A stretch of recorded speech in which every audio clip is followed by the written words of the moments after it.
ਅੱਜ ਦੇ ਜਿਹੜੇ ਹਾਲਾਤ ਹੈ ਡੀਜੀਪੀ ਸਾਹਿਬ ਜੋ ਬਣੇ ਹੋਏ ਆ ਪੰਜਾਬ ਦੇ, ਸਭ ਨੂੰ ਪਤਾ ਹੈ ਕਿ ਇਹ ਸਰਕਾਰ ਜਿਹੜੀ ਕਹਿ ਰਹੀ ਹੈ ਕਿ ਜੋ ਵੀ ਇਸ ਟਾਈਮ ਹੋ ਰਿਹਾ, ਚਾਹੇ ਗੈਂਗਸਟਰਾਂ ਦੀ ਆਪਾਂ ਗੱਲ ਕਰ ਲਈਏ, ਇਹ ਸਾਡੀ ਦੇਣ ਤਾਂ ਹੈ ਨਹੀਂ। ਸਾਨੂੰ ਤਾਂ ਮਹੀਨੇ ਹੋਏ ਹਜੇ 3 ਆਇਆਂ ਨੂੰ। ਹਰ ਫੋਰਸ ਨੂੰ ਸੀਧ ਜਿਹੜੀ ਹੈ ਉਹ ਉਸ ਵੇਲੇ ਦੀ ਸਰਕਾਰ ਨੇ ਦੇਣੀ ਹੈ ਜੀ। ਜੇ ਸਰਦਾਰ ਬੇਅੰਤ ਸਿੰਘ ਸੀਐਮ ਸਨ, ਉਹਨਾਂ ਨੇ ਸੀਧ ਦਿੱਤੀ। ਜੇ ਕੈਪਟਨ ਅਮਰਿੰਦਰ ਸਿੰਘ ਸਨ, ਉਹਨਾਂ ਨੇ ਸੀਧ ਦਿੱਤੀ। ਜੇ ਬਾਦਲ ਸਾਹਿਬ ਸੀਐਮ ਸੀ, ਉਹਨਾਂ ਨੇ ਸੀਧ ਦਿੱਤੀ। ਉਹਨਾਂ ਦੇ ਕਹਿਣ ਤੇ, ਉਹਨਾਂ ਦੇ ਦਿਸ਼ਾ ਨਿਰਦੇਸ਼ ਜਿਹਨੂੰ ਕਹਿੰਦੇ ਆ, ਉਹਦੇ ਮੁਤਾਬਕ ਪੁਲਿਸ ਕਾਰਵਾਈ ਕਰਦੀ ਹੈ। ਤੇ ਇਹ ਕਹਿ ਦੇਣਾ ਕਿ ਅਸੀਂ ਤਾਂ 3 ਮਹੀਨੇ ਹੋਏ ਆਇਆ, ਸਾਰੀਆਂ ਗਲਤੀਆਂ ਪੁਰਾਣੀਆਂ, ਇਹ ਲੋਕਤੰਤਰ 'ਚ ਨਹੀਂ ਚੱਲਦਾ। ਬਦਲਾव ਲੈ ਕੇ ਆएंगे।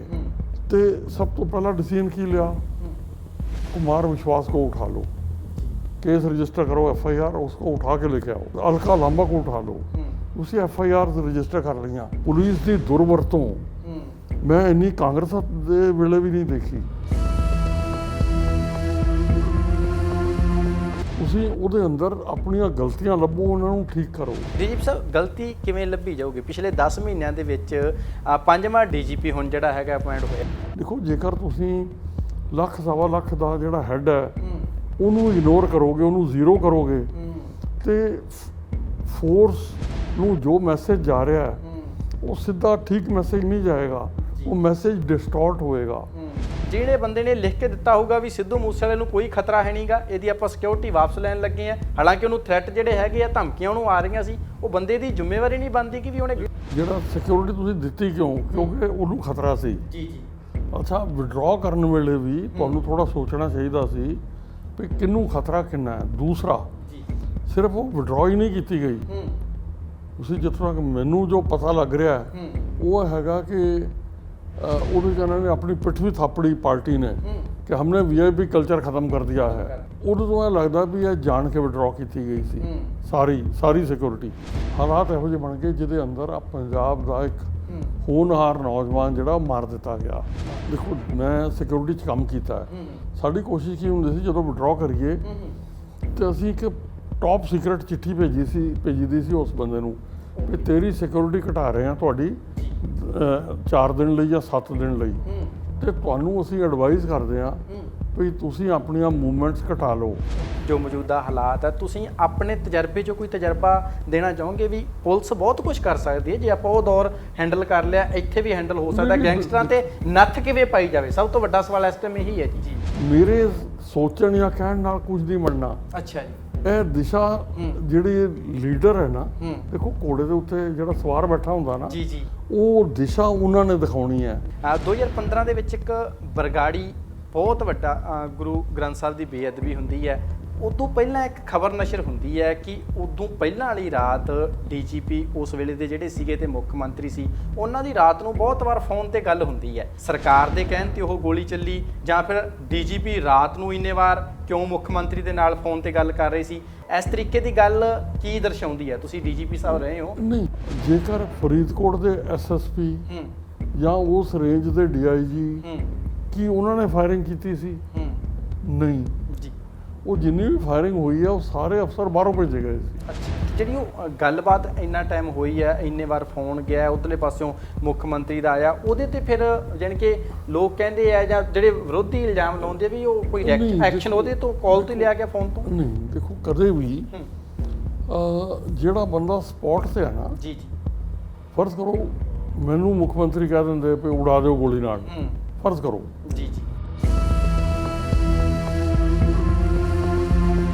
ਸਿੰਘ ਮੁੱਖ ਮੰਤਰੀ ਦਾ ਕਤਲ ਹੋ ਜਾਣਾ, ਇਸ ਤਰੀਕੇ ਦਾ ਮਰਡਰ ਹੋ ਜਾਣਾ, ਉਹ ਫਿਰ ਪੁਲਿਸ ਦੇ ਅੱਗੇ ਕੀ ਹਾਲਾਤ ਸੀਗੇ, ਕੀ ਚੁਣੌਤੀਆਂ? ਦੇਖੋ, ਇੱਦਾਂ ਹੁੰਦਾ ਹੈ, ਉਸ ਵੇਲੇ ਤੱਕ ਹਿਊਮਨ ਬੰਬ ਦੀ ਕਨਸੈਪਟ ਪੰਜਾਬ ਖੜਕੂਵਾਦ ਦੇ ਵਿੱਚ ਨਹੀਂ ਸੀ ਆਈ। ਅੱਛਾ। ਤੇ ਹਾਲਾਂਕਿ ਇਨਫੋਰਮੇਸ਼ਨ ਹੈਗੀ ਸੀ, ਅਸੀਂ ਕੋਸ਼ਿਸ਼ ਵੀ ਕੀਤੀ, ਮੈਂ ਆਪ ਉਹਨਾਂ ਨੂੰ ਦੱਸ ਕੇ ਆਇਆ ਸੀ ਕਿ ਜੀ ਥੋੜਾ ਇਸ ਗੱਲ ਨੂੰ ਧਿਆਨ ਰੱਖੋ।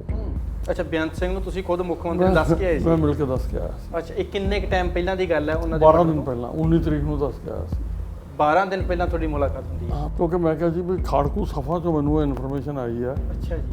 ਵੀ ਤੁਹਾਡੇ ਉੱਤੇ ਹਿਊਮਨ ਬੰਬ ਨਾਲ ਅਟੈਕ ਹੋਏਗਾ। ਅੱਛਾ ਜੀ। ਤੇ ਮੈਂ ਆਪਣੇ ਚੈਨਲਸ ਰਾਹੀਂ ਇਨਫੋਰਮੇਸ਼ਨ ਦੇ ਦਿੱਤੀ ਹੈ ਪਰ ਮੈਂ ਤੁਹਾਨੂੰ ਮਿਲ ਕੇ ਵੀ ਇਹ ਦੱਸਣਾ ਚਾਹੁੰਦਾ ਸੀ ਜੀ ਤੇ ਬਲਕਿ ਉੱਥੇ ਬਾਹਰ ਮੈਂ ਕਿਹਾ ਸੀ ਜੀ ਵੀ ਮੈਂ ਇਕੱਲੇ ਨਹੀਂ ਗੱਲ ਕਰਨੀ, ਮੈਂ ਚਾਹੁੰਦਾ ਵੀ ਤੁਸੀਂ ਜੇ ਬਾਹਰ ਦੇਖੋ ਕੌਣ ਕੋਈ ਬੰਦਾ, ਉੱਥੇ ਫਿਰ ਇੱਕ ਮੰਤਰੀ ਬੈਠੇ ਸੀ ਉਹਨਾਂ ਦੇ, ਉਹਨਾਂ ਨੂੰ ਬੁਲਾ ਕੇ ਮੈਂ ਉਹਨਾਂ ਦੇ ਸਾਹਮਣੇ ਇਨਫੋਰਮੇਸ਼ਨ ਦਿੱਤੀ। ਸਤਿ ਸ਼੍ਰੀ ਅਕਾਲ, ਤੁਸੀਂ ਦੇਖ ਰਹੇ ਹੋ ਹਮਦਰ ਟੀਵੀ। ਮੈਂ ਗੁਰਵਿੰਦਰ ਸਿੰਘ ਬਰਾੜ।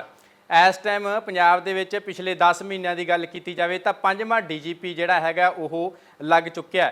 ਹਾਲਾਤ ਕੀ ਬਣੇ ਹੋਏ ਆ, ਤਾਣੀ ਕਿੱਥੇ ਉਲਝੀ ਹੋਈ ਹੈ ਕਿ ਡੀਜੀਪੀ ਇੱਕ ਅਹੁਦਾ ਜਿਹੜਾ ਹੁੰਦਾ ਬਹੁਤ ਵੱਡਾ ਹੁੰਦਾ, ਪੂਰੇ ਸੂਬੇ ਦੀ ਪੁਲਿਸ ਉਹਦੇ ਅੰਡਰ ਕੰਮ ਕਰਦੀ ਹੈ। ਪਰ ਦਿੱਕਤ ਕਿੱਥੇ ਬਣੀ ਪਈ ਹੈ ਕਿ 5ਵਾਂ ਡੀਜੀਪੀ ਇਸ ਟਾਈਮ ਜਿਹੜਾ ਹੈਗਾ ਉਹ ਪੰਜਾਬ ਦੇ ਵਿੱਚ 5ਵੇਂ ਡੀਜੀਪੀ ਦੀ ਜੁਆਇਨਿੰਗ ਹੋਈ ਹੈ। ਇਹ ਸਾਰੀਆਂ ਗੱਲਾਂ ਬਾਤਾਂ ਦੇ ਕਰਨ ਦੇ ਲਈ, ਇਹਦਾ ਜਵਾਬ ਜਾਣਨ ਦੇ ਲਈ ਅੱਜ ਅਸੀਂ ਇੱਕ ਡੀਜੀਪੀ ਸਾਹਿਬ ਦੇ ਕੋਲੇ ਬੈਠੇ ਹੋਏ ਹਾਂ।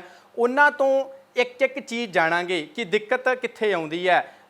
ਸਰਕਾਰਾਂ ਦਾ ਡੀਜੀਪੀ ਦਾ ਜਿਹੜਾ ਸਬੰਧ ਹੁੰਦਾ ਹੈ, ਜਿਹੜਾ ਗੱਲਬਾਤ ਕਰਨੀ ਹੁੰਦੀ ਹੈ, ਉਹ ਕਿਵੇਂ ਦੀ ਹੋਣੀ ਚਾਹੀਦੀ ਹੈ। ਇਸ ਤੋਂ ਇਲਾਵਾ ਜਿਹੜੇ ਡੀਜੀਪੀ ਦੇ ਨਾਲ ਅਸੀਂ ਹੁਣੇ ਤੁਹਾਨੂੰ ਮਿਲਾਉਣ ਜਾ ਰਹੇ ਹਾਂ, ਉਹਨਾਂ ਦਾ ਵੀ ਇੱਕ ਬਹੁਤ ਵੱਡੀ ਉਹਨਾਂ ਦੀ ਡਿਊਟੀ ਰਹੀ ਹੈ ਔਰ ਖ਼ਾਸ ਤੌਰ ਤੇ ਉਸ ਕਾਲਾ ਦੌਰ ਵੀ ਉਹਨਾਂ ਨੇ ਹੰਢਾਇਆ ਹੈਗਾ। ਉਦੋਂ ਬਾਅਦ ਕਿਸ ਤਰੀਕੇ ਦੇ ਨਾਲ ਪੰਜਾਬ ਦੁਬਾਰੇ ਲੀਹ ਤੇ ਆਇਆ ਤੇ ਫਿਲਹਾਲ ਅੱਜ ਦੇ ਜਿਹੜੇ ਹਾਲਾਤ ਹੈਗੇ ਆ, ਇਹ ਵੀ ਉਹਨਾਂ ਤੋਂ ਜਾਣਨ ਦੀ ਕੋਸ਼ਿਸ਼ ਕਰਾਂਗੇ ਕਿ ਉਸ ਕਾਲੇ ਦੌਰ ਦੇ ਨਾਲ ਕੀ ਮਿਲਦੇ ਜੁਲਦੇ ਤਾਂ ਨਹੀਂ ਬਣਦੇ ਜਾ ਰਹੇ। ਜਿਸ ਤਰੀਕੇ ਦੇ ਨਾਲ ਅੱਜ ਗੈਂਗਸਟਰਾਂ ਦਾ ਸਿੱਕਾ ਚੱਲ ਰਿਹਾ, ਚਾਹੇ ਉਹ ਪੰਜਾਬ ਦੀ ਗੱਲ ਕਰ ਲਈਏ, ਚਾਹੇ ਉਹ ਜੇਲ੍ਹਾਂ ਦੀ ਗੱਲ ਕਰ ਲਈਏ, ਤਿਹਾੜ ਜੇਲ੍ਹ ਵਰਗੀ ਵੱਡੀ ਜੇਲ੍ਹ ਜਿਹੜੀ ਹੈਗੀ ਆ, ਉੱਥੇ ਵੀ ਗੈਂਗਸਟਰ ਬਹਿ ਕੇ ਕਾਨਫਰੰਸਾਂ ਕਰਦੇ ਆ। ਦਿੱਕਤ ਕਿੱਥੇ ਆ ਰਹੀ ਹੈ? ਹਰੇਕ ਪੰਜਾਬ ਦਾ ਇੱਕ ਲੋਕ ਪੰਜਾਬੀ, ਚਾਹੇ ਉਹ ਬਾਹਰ ਬੈਠੇ ਚਾਹੇ ਪੰਜਾਬ 'ਚ ਹੈ, ਇਹ ਚੀਜ਼ਾਂ ਅੱਜ ਜਾਣਨਾ ਚਾਹੁੰਦੇ ਹੈ। ਤੇ ਅਸੀਂ ਬੁਲਾਉਣ ਜਾ ਰਹੇ ਹਾਂ ਸਾਬਕਾ ਡੀਜੀਪੀ ਸਰਬਜੀਤ ਸਿੰਘ ਵਿਰਕ ਜੀ ਦੇ ਨਾਲ। ਸਰ, ਤੁਹਾਡਾ ਬਹੁਤ ਸਵਾਗਤ ਹੈ ਹਮਦਰ ਟੀਵੀ ਤੇ। ਬਹੁਤ ਸ਼ੁਕਰੀਆ ਬਰਾੜ ਸਾਹਿਬ, ਤੁਹਾਡੇ ਸਾਰੇ ਦਰਸ਼ਕਾਂ ਨੂੰ, ਸਰੋਤਾਵਾਂ ਨੂੰ ਮੇਰੇ ਵੱਲੋਂ ਪਿਆਰ ਭਰੀ ਸਤਿ ਸ੍ਰੀ ਅਕਾਲ। ਡੀਜੀਪੀ ਸਾਹਿਬ, ਸ਼ੁਰੂਆਤ ਜਿਹੜੀ ਤੁਹਾਡੀ, ਜਿੱਥੋਂ ਤੱਕ ਅਸੀਂ ਦੇਖਿਆ ਕਿ ਮਹਾਰਾਸ਼ਟਰ ਤੇ ਉਦੋਂ ਬਾਅਦ ਫਿਰ ਪੰਜਾਬ ਦੇ ਵਿੱਚ ਤੁਸੀਂ ਜਿਹੜੀਆਂ ਸੇਵਾਵਾਂ ਦਿੱਤੀਆਂ, ਇਹ ਮਹਾਰਾਸ਼ਟਰ ਦੇ ਵਿੱਚ ਕਿਵੇਂ ਚਲੇ ਗਏ ਤੇ ਮਹਾਰਾਸ਼ਟਰ ਤੋਂ ਫਿਰ ਇਹੋ ਜਿਹਾ ਕਿਹੜਾ ਮੂਵਮੈਂਟ ਸੀ ਤੁਹਾਨੂੰ ਪੰਜਾਬ ਆਉਣਾ ਪੈ ਗਿਆ? ਨਹੀਂ ਜੀ, ਇਸ ਤਰ੍ਹਾਂ ਹੁੰਦਾ ਹੈ, ਤੁਹਾਨੂੰ ਉਹਨਾਂ ਦਿਨਾਂ 'ਚ ਜਦੋਂ ਮੈਂ ਨੌਕਰੀ ਜੁਆਇਨ ਕੀਤੀ ਤੇ ਤੁਸੀਂ ਜਾਂ ਆਪਣੇ ਸੂਬੇ 'ਚ ਆ ਸਕਦੇ ਸੀ, ਨਹੀਂ ਤੇ ਤੁਹਾਨੂੰ ਰੋਸਟਰ ਦੇ ਮੁਤਾਬਕ ਕਿਸੇ ਵੀ ਜਗ੍ਹਾ ਸਰਕਾਰ ਭੇਜ ਸਕਦੀ ਸੀ। ਮੈਨੂੰ ਮਹਾਰਾਸ਼ਟਰ ਭੇਜ ਦਿੱਤਾ ਗਿਆ ਜੀ, ਜਿੱਥੇ ਮੈਂ ਟ੍ਰੇਨਿੰਗ ਤੋਂ ਬਾਅਦ ਜੁਆਇਨ ਕਰ ਲਿਆ। ਪਰ ਮਹਾਰਾਸ਼ਟਰ ਦੇ ਅੰਦਰ ਲੋਕ ਬੜੇ ਅੱਛੇ ਸੀ, ਕੰਮ ਦਾ, ਉੱਥੇ ਕੰਮ ਕਰਨ ਦਾ ਮੌਕਾ ਵੀ ਅੱਛਾ ਮਿਲਿਆ। ਵੱਖਰੇ ਸ਼ਹਿਰਾਂ 'ਚ ਮਹਾਰਾਸ਼ਟਰ ਦੇ ਵੱਖ ਹਿੱਸਿਆਂ 'ਚ ਕੰਮ ਕੀਤਾ, ਲੋਕਾਂ ਨਾਲ ਸੰਪਰਕ ਆਇਆ, ਫੋਰਸ ਦੇ ਨਾਲ ਇੰਟਰੈਕਟ ਕੀਤਾ ਤੇ ਅੱਛਾ ਲੱਗਿਆ। ਸਿਰਫ ਜ਼ਬਾਨ ਦਾ ਫਰਕ ਸੀ। ਜ਼ਬਾਨ ਮੈਨੂੰ ਫਿਰਦਿਆਂ ਤੁਰਦਿਆਂ ਪਹਿਲੇ 6 ਮਹੀਨਿਆਂ 'ਚ ਆ ਗਈ ਤੇ ਹੁਣ ਮੈਂ ਜਿਵੇਂ ਪੰਜਾਬੀ ਜਿੰਨੀ ਕੁ ਬੋਲ ਲੈਣਾ ਠੀਕ, ਉਨੀ ਕੁ ਮੈਂ ਮਰਾਠੀ ਵੀ ਬੋਲ ਲੈਣਾ। ਤੇ ਮੈਂ 14 ਸਾਲ ਕਰੀਬ ਉੱਥੇ ਕੰਮ ਕੀਤਾ, ਵੱਖਰੇ ਹਿੱਸਿਆਂ 'ਚ। ਬਾਅਦ ਦੇ ਵਿੱਚ ਉਦੋਂ ਪੰਜਾਬ ਦੇ ਵਿੱਚ ਹਾਲਾਤ ਬੜੇ ਖਰਾਬ ਹੋ ਗਏ ਸੀ, ਜਦੋਂ ਕਾਲਾ ਦੌਰ ਚੱਲ ਰਿਹਾ ਸੀ। ਅੱਛਾ ਜੀ, ਇਹ ਕਾਲੇ ਦੌਰ ਦੀ ਗੱਲ ਤੁਸੀਂ ਕਰ ਰਹੇ ਹੋ। ਹਾਂਜੀ, ਉਸ ਵੇਲੇ ਫਿਰ ਅਚਾਨਕ ਸਨ 74 ਦੇ ਵਿੱਚ, 1974 'ਚ, 84 ਸੌਰੀ, ਜਦੋਂ ਬਲੂ ਸਟਾਰ ਹੋਇਆ, ਉਹਨਾਂ ਦਿਨਾਂ 'ਚ ਥੋੜ੍ਹੇ ਦਿਨ ਪਹਿਲਾਂ ਇਹ ਚੱਲ ਰਿਹਾ ਸੀ ਬਈ ਕੁਝ ਅਫਸਰ ਬਾਹਰਲੀਆਂ ਸਟੇਟਾਂ ਤੋਂ ਉੱਥੇ ਭੇਜੇ ਜਾਣ, ਜਿਹੜੇ ਪੰਜਾਬ ਦੀ ਸਾਈਕ ਨਾਲ ਨੂੰ ਜਾਣਦੇ ਹੋਣ। ਅੱਛਾ, ਉਹਦੇ 'ਚ ਫਿਰ ਕੁਝ ਪੰਜਾਬ ਦੇ ਰਹਿਣ ਵਾਲੇ ਆਫਿਸਰ ਜਿਹੜੇ ਦੂਜੀਆਂ ਸਟੇਟਾਂ 'ਚ ਕੰਮ ਕਰ ਰਹੇ ਸੀ, ਜਿਨ੍ਹਾਂ 'ਚ ਮੈਂ ਵੀ ਸੀ। KPS ਗਿੱਲ ਸਾਹਿਬ ਨੂੰ ਅਸਾਮ ਤੋਂ ਭੇਜਿਆ ਗਿਆ, ਬੇਦੀ ਸਾਹਿਬ ਨੂੰ ਯੂਪੀ ਤੋਂ ਭੇਜਿਆ ਗਿਆ। ਉਸ ਤਰ੍ਹਾਂ ਕੁਝ ਅਫਸਰ ਮੱਧ ਪ੍ਰਦੇਸ਼ ਤੋਂ ਭੇਜੇ ਗਏ ਸੀ ਸਾਡੇ ਤੋਂ ਪਹਿਲਾਂ। ਤੇ ਮੈਂ ਫਿਰ ਜਦੋਂ ਤੱਕ ਮੇਰੇ ਆਰਡਰ ਆਏ ਤੇ ਬਲੂ ਸਟਾਰ ਖਤਮ ਹੋ ਚੁੱਕਿਆ ਸੀ, ਤੇ ਮੈਂ ਜੁਲਾਈ 84 'ਚ ਕਰੀਬ 1.5-2 ਮਹੀਨੇ ਬਾਅਦ ਦੇ ਵਿੱਚ ਸਾਕਾ ਨੀਲਾ ਤਾਰਾ ਤੋਂ ਮੈਂ ਪੰਜਾਬ 'ਚ ਜੁਆਇਨ ਕੀਤਾ। ਕੁਝ ਦਿਨ ਮੈਂ PAP 'ਚ ਕੰਮ ਕੀਤਾ, 7ਵੀਂ ਬਟਾਲੀਅਨ, ਉਸ ਤੋਂ ਬਾਅਦ SSP ਜਲੰਧਰ, ਫਿਰ SSP ਅੰਮ੍ਰਿਤਸਰ, ਤੇ ਫਿਰ ਉਸ ਤੋਂ ਬਾਅਦ ਆਪਰੇਸ਼ਨਸ ਦੇ ਵਿੱਚ ਮੈਂ ਪੰਜਾਬ 'ਚ ਅੰਮ੍ਰਿਤਸਰ ਤੇ ਜਲੰਧਰ ਕਰੀਬ 8 ਸਾਲ ਕੰਮ ਕੀਤਾ। ਜਦੋਂ ਤੁਸੀਂ ਇੱਥੇ ਦੱਸਿਆ ਵੀ ਆ ਚੁੱਕੇ ਸੀਗੇ ਮਹਾਰਾਸ਼ਟਰ ਤੋਂ 14 ਸਾਲ ਦੀ ਡਿਊਟੀ ਕਰਨ ਤੋਂ ਬਾਅਦ, ਇੱਥੇ ਜਦੋਂ ਤੁਹਾਡੀਆਂ ਸੇਵਾਵਾਂ ਲਈਆਂ ਗਈਆਂ, ਕਾਲ ਆਈ, ਉਦੋਂ ਆ ਕੇ ਜਦੋਂ ਤੁਸੀਂ ਦੇਖਿਆ ਕਿਸ ਤਰੀਕੇ ਦੇ ਜਿਹੜੇ ਹੈਗੇ ਆ ਉਹ ਹਾਲਾਤ ਤੁਹਾਡੇ ਸਾਹਮਣੇ ਜਿਹੜੇ ਸੀਗੇ ਪੰਜਾਬ ਦੇ?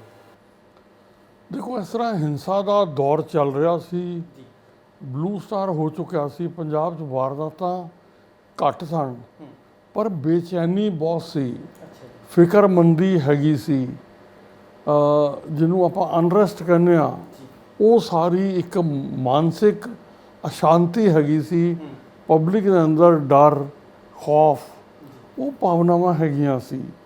ਉਸੇ ਤਰ੍ਹਾਂ ਜਿਵੇਂ ਆਪਰੇਸ਼ਨ ਬਲੂ ਸਟਾਰ ਹੋਇਆ, ਉਸੇ ਤਰ੍ਹਾਂ ਆਰਮੀ ਨੇ ਇੱਕ ਆਪਰੇਸ਼ਨ ਵੁੱਡ ਰੋਜ਼ ਸ਼ੁਰੂ ਕੀਤਾ ਸੀ, ਜਿਹਦੇ ਵਿੱਚ ਬਹੁਤ ਸਾਰੇ ਨੌਜਵਾਨ ਘਰੋਂ ਭੱਜ ਗਏ ਸਨ, ਪਿੰਡਾਂ 'ਚੋਂ ਉਹ ਛਾਪੇ ਹੁੰਦੇ ਵੱਜਦੇ ਸੀ, ਨਵੇਂ ਮੁੰਡੇ ਜਿਹੜੇ ਯੰਗ ਬਲੱਡ ਹੈ ਉਹਨਾਂ ਨੂੰ ਫੜ ਲਿਆ ਜਾਂਦਾ ਸੀ, ਪੁੱਛਿਆ ਜਾਂਦਾ ਸੀ ਵੀ ਤੂੰ ਕੀ ਕਰਦਾ ਹੈ। ਅੱਛਾ, ਉਹਦੇ ਅੰਦਰ ਦੇਖੋ, ਪਿੰਡ ਦੇ ਅੰਦਰ ਜੇਕਰ ਕੋਈ ਗਲਤ ਹੋਣਗੇ ਤਾਂ 2-4 ਨੌਜਵਾਨ ਹੋ ਸਕਦੇ ਆ, ਜ਼ਿਆਦਾ ਪਿੰਡ ਦੇ ਜਿਹੜੇ ਪਿੰਡਾਂ ਦੇ ਮੁੰਡੇ ਸੀ ਉਹ ਚੰਗੇ ਸੀ, ਪਰ ਉਹ ਡਰ ਕੇ ਕੁਝ ਸਟੇਟ ਤੋਂ ਬਾਹਰ ਭੱਜ ਗਏ, ਕੁਝ ਪਾਕਿਸਤਾਨ ਵਿੱਚ ਚਲੇ ਗਏ, ਮਤਲਬ ਹਜ਼ਾਰਾਂ ਦੇ ਵਿੱਚ ਮੁੰਡੇ ਪਾਕਿਸਤਾਨ ਵੀ ਚਲੇ ਗਏ, ਜਿੱਥੇ ਉਹਨਾਂ ਨੂੰ ਫਿਰ ਇੰਡੋਕਟਰੀਨੇਟ ਵੀ ਕੀਤਾ ਗਿਆ, ਕੈਂਪਾਂ 'ਚ ਰੱਖਿਆ ਗਿਆ। ਅਤੇ ਉਹ ਬੰਦੇ ਜਿਹੜੇ ਸ਼ੁਰੂ 'ਚ ਅੱਤਵਾਦ ਨਾਲ ਸੰਬੰਧਿਤ ਨਹੀਂ ਸਨ, ਉੱਧਰ ਜਾ ਕੇ ਉਹਨਾਂ ਦੇ ਵੀ ਵਿਚਾਰ ਜਿਹੜੇ ਸੀ ਕੁਝ ਬਦਲ ਗਏ, ਔਰ ਦੁਬਾਰਾ ਜਦੋਂ ਆਏ ਤਾਂ ਉਹ ਰੈਡੀਕਲਾਈਜ਼ ਹੋ ਚੁੱਕੇ ਸੀ, ਉਹਨਾਂ ਦੇ ਉੱਤੇ ਵੀ ਇਹਦਾ ਅਸਰ ਪੈ ਚੁੱਕਿਆ ਸੀ ਉਸ ਲਹਿਰ ਦਾ। ਅਤੇ ਉਸ ਤੋਂ ਬਾਅਦ ਫਿਰ 85 'ਚ ਇਲੈਕਸ਼ਨਾਂ ਹੋਈਆਂ, ਸਤੰਬਰ 'ਚ ਅਕਾਲੀ ਬੀਜੇਪੀ ਸਰਕਾਰ ਬਣੀ। ਮੈਂ ਉਸ ਪੀਰੀਅਡ 'ਚ ਫਿਰ SSP ਅੰਮ੍ਰਿਤਸਰ ਦਾ ਕੰਮ ਕੀਤਾ। ਫਿਰ ਮਾਰਚ 86 'ਚ ਰਿਬੇਰੋ ਸਾਹਿਬ DG ਆ ਗਏ, KPS ਗਿੱਲ ਸਾਹਿਬ ਦੁਬਾਰਾ IG CRP ਬਣ ਕੇ ਆ ਗਏ ਮਈ ਜੂਨ ਦੇ ਵਿੱਚ। ਫਿਰ ਮੈਨੂੰ ਪ੍ਰਮੋਟ ਕਰਕੇ DIG CRPF ਅੰਮ੍ਰਿਤਸਰ ਨਵੀਂ ਪੋਸਟ ਬਣਾ ਕੇ ਲਾ ਦਿੱਤਾ ਗਿਆ, ਅਤੇ ਅਸੀਂ ਆਪਣੇ ਫਿਰ ਆਪਰੇਸ਼ਨ ਵਗੈਰਾ 'ਚ ਕੰਮ ਕਰਦੇ ਰਹੇ, ਅੱਤਵਾਦ ਦੇ ਨਾਲ ਕੰਮ ਕਰਦੇ ਹਾਂ। ਜਦੋਂ ਕਾਲੇ ਦੌਰ ਦਾ ਕੋਈ ਵੀ ਨਾਮ ਲੈਂਦਾ ਨਾ, ਉਦੋਂ ਇੱਕ ਚੀਜ਼ ਸਾਰਿਆਂ ਦੇ ਮੂੰਹ 'ਤੇ ਆ ਜਾਂਦੀ ਹੈ ਵੀ ਉਸ ਟਾਈਮ ਦੇ ਵਿੱਚ ਜਿਹੜੀ ਪੁਲਿਸ ਦੀ ਕਾਰਗੁਜ਼ਾਰੀ ਸੀ, ਪੁਲਿਸ ਮਹਿਕਮੇ 'ਤੇ ਵੀ ਬਹੁਤ ਸਵਾਲ ਜਿਹੜੇ ਹੈਗੇ ਆ ਉਹ ਖੜੇ ਹੁੰਦੇ ਆ ਕਿ ਜਾਣ ਬੁੱਝ ਕੇ ਜਾਂ ਫਿਰ ਜਾਣੇ ਅਣਜਾਣੇ ਦੇ ਵਿੱਚ ਨਿਰਦੋਸ਼ਾਂ ਦਾ ਬਹੁਤ ਜ਼ਿਆਦਾ ਉੱਥੇ ਕਤਲ ਹੋਇਆ। ਅਤੇ ਇਹਦੇ ਵਿੱਚ ਆਫ ਦੀ ਰਿਕਾਰਡ ਵੀ ਜੇ ਬਹੁਤ ਸਾਰੀਆਂ ਗੱਲਾਂ ਸੁਣਨ ਨੂੰ ਮਿਲਦੀਆਂ। ਤੁਸੀਂ ਐਜ ਏ DGP ਕੀ ਸੋਚਦੇ ਆ ਕਿ ਉਸ ਟਾਈਮ ਪੁਲਿਸ ਦੇ, ਆਪਾਂ ਸਾਰੇ ਤਾਂ ਨਹੀਂ ਕਹਿ ਸਕਦੇ, ਪਰ ਕਈ ਵੱਡੇ ਅਹੁਦਿਆਂ 'ਤੇ ਜਿਹੜੇ ਸੀਗੇ ਉਹਨਾਂ ਨੇ ਕੋਈ ਫੀਤੀਆਂ ਲਵਾਉਣ ਵਾਸਤੇ ਕੰਮ ਕੀਤਾ, ਜਾਂ ਫਿਰ ਇਹੋ ਜਿਹੇ ਜਿਹੜਾ ਉਹ ਕਹਿ ਦਿੰਦੇ ਆ ਵੀ ਨਹੀਂ 10 ਅਸੀਂ ਨਿਰਦੋਸ਼ ਮਾਰੇ ਅਤੇ 3 ਜਿਹੜੇ ਹੈਗੇ ਉਹ ਵਿਚਾਰੇ ਬਿਲਕੁਲ ਜਿਨ੍ਹਾਂ ਦਾ ਕਸੂਰ ਵੀ ਨਹੀਂ ਸੀਗਾ ਉਹ ਵੀ ਮਰ ਜਾਂਦੇ ਸੀਗੇ? ਨਹੀਂ, ਦੇਖੋ ਕੀ ਹੁੰਦਾ, ਜਦੋਂ ਤੁਸੀਂ ਆਪਰੇਸ਼ਨ ਕਰਦੇ ਹੋਵੋ, ਆਪਰੇਸ਼ਨ ਕਰਦਿਆਂ ਗੋਲੀ ਦੋਨੋਂ ਪਾਸੇ ਚੱਲਦੀ ਹੈ, ਤੁਸੀਂ ਗੋਲੀ ਕਦੇ ਵੀ ਉਹਦੇ 'ਤੇ ਨਾਂ ਨਹੀਂ ਲਿਖਿਆ ਹੁੰਦਾ, ਉਹ ਜਿਹੜੀ ਪਾਸੇ ਜਾਂਦੀ ਹੈ ਉਹਦੇ ਰਾਹ ਜਿਹੜਾ ਆ ਜਾਂਦਾ ਉਹਨੂੰ ਫੁੰਡ ਲੈਂਦੀ ਹੈ।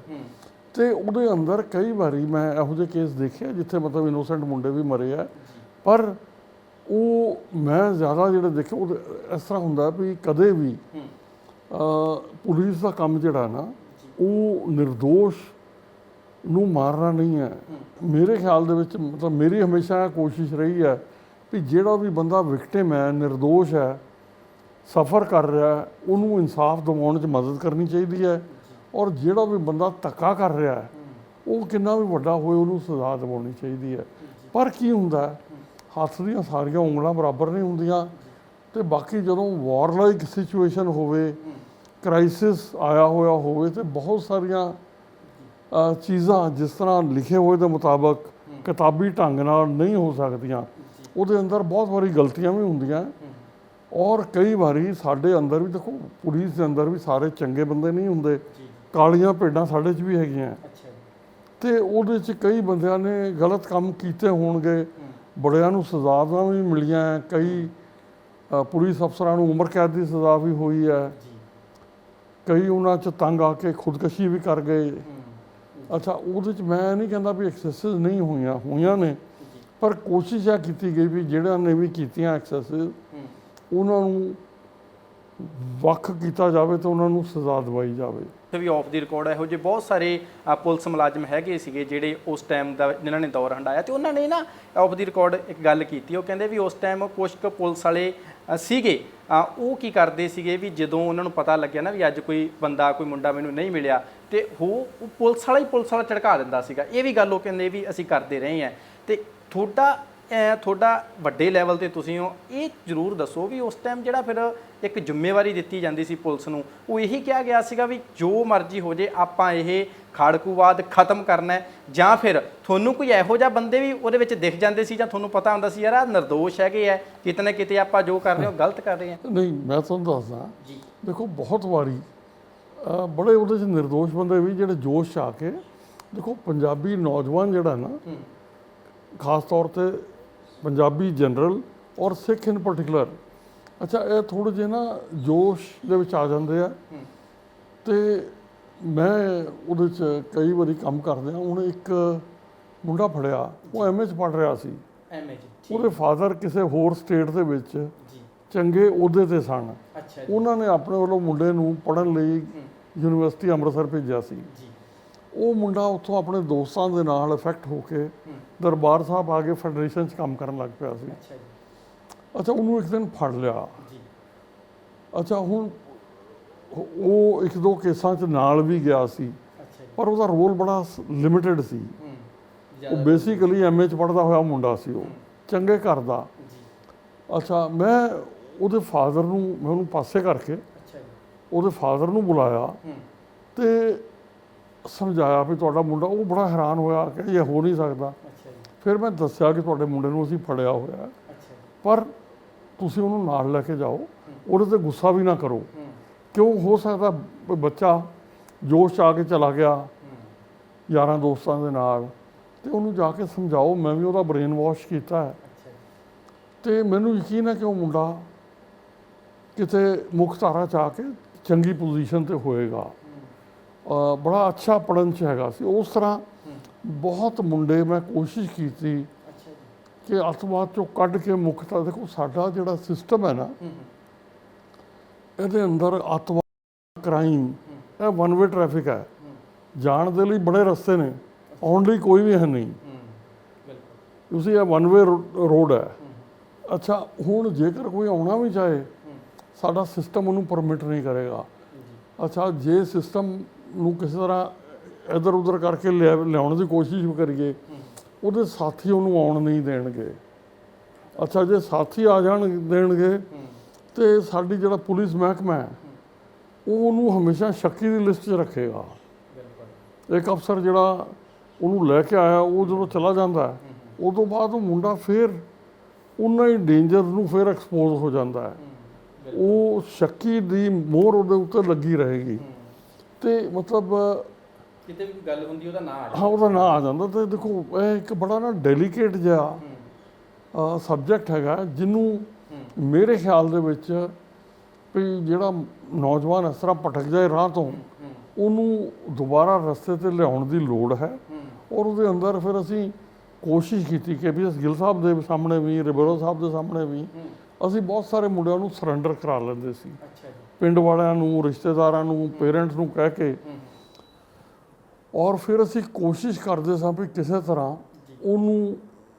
ਉਹਨਾਂ ਨੂੰ ਰਸਤੇ 'ਤੇ ਲਿਆ ਕੇ ਤੇ ਅਸੀਂ ਘਰੋਂ ਘਰੀ ਉਹਨਾਂ ਨੂੰ ਸੈਟਲ ਕਰ ਲਈਏ, ਮੁੱਖ ਧਾਰਾ 'ਚ ਲੈ ਆਈਏ। ਤੇ ਉਹਦੇ 'ਚੋਂ ਬੜੇ ਮੁੰਡੇ ਹੈਗੇ ਆ ਜਿਹੜੇ ਅੱਜ ਚੰਗੀ ਲਾਈਫ ਲੀਡ ਕਰ ਰਹੇ ਨੇ, ਹੁਣ ਵੀ ਮੈਨੂੰ ਮਿਲਦੇ ਆ। ਤੇ ਮਤਲਬ ਉਹ ਉਹਦੇ 'ਚੋਂ ਨਿਕਲ ਆਏ।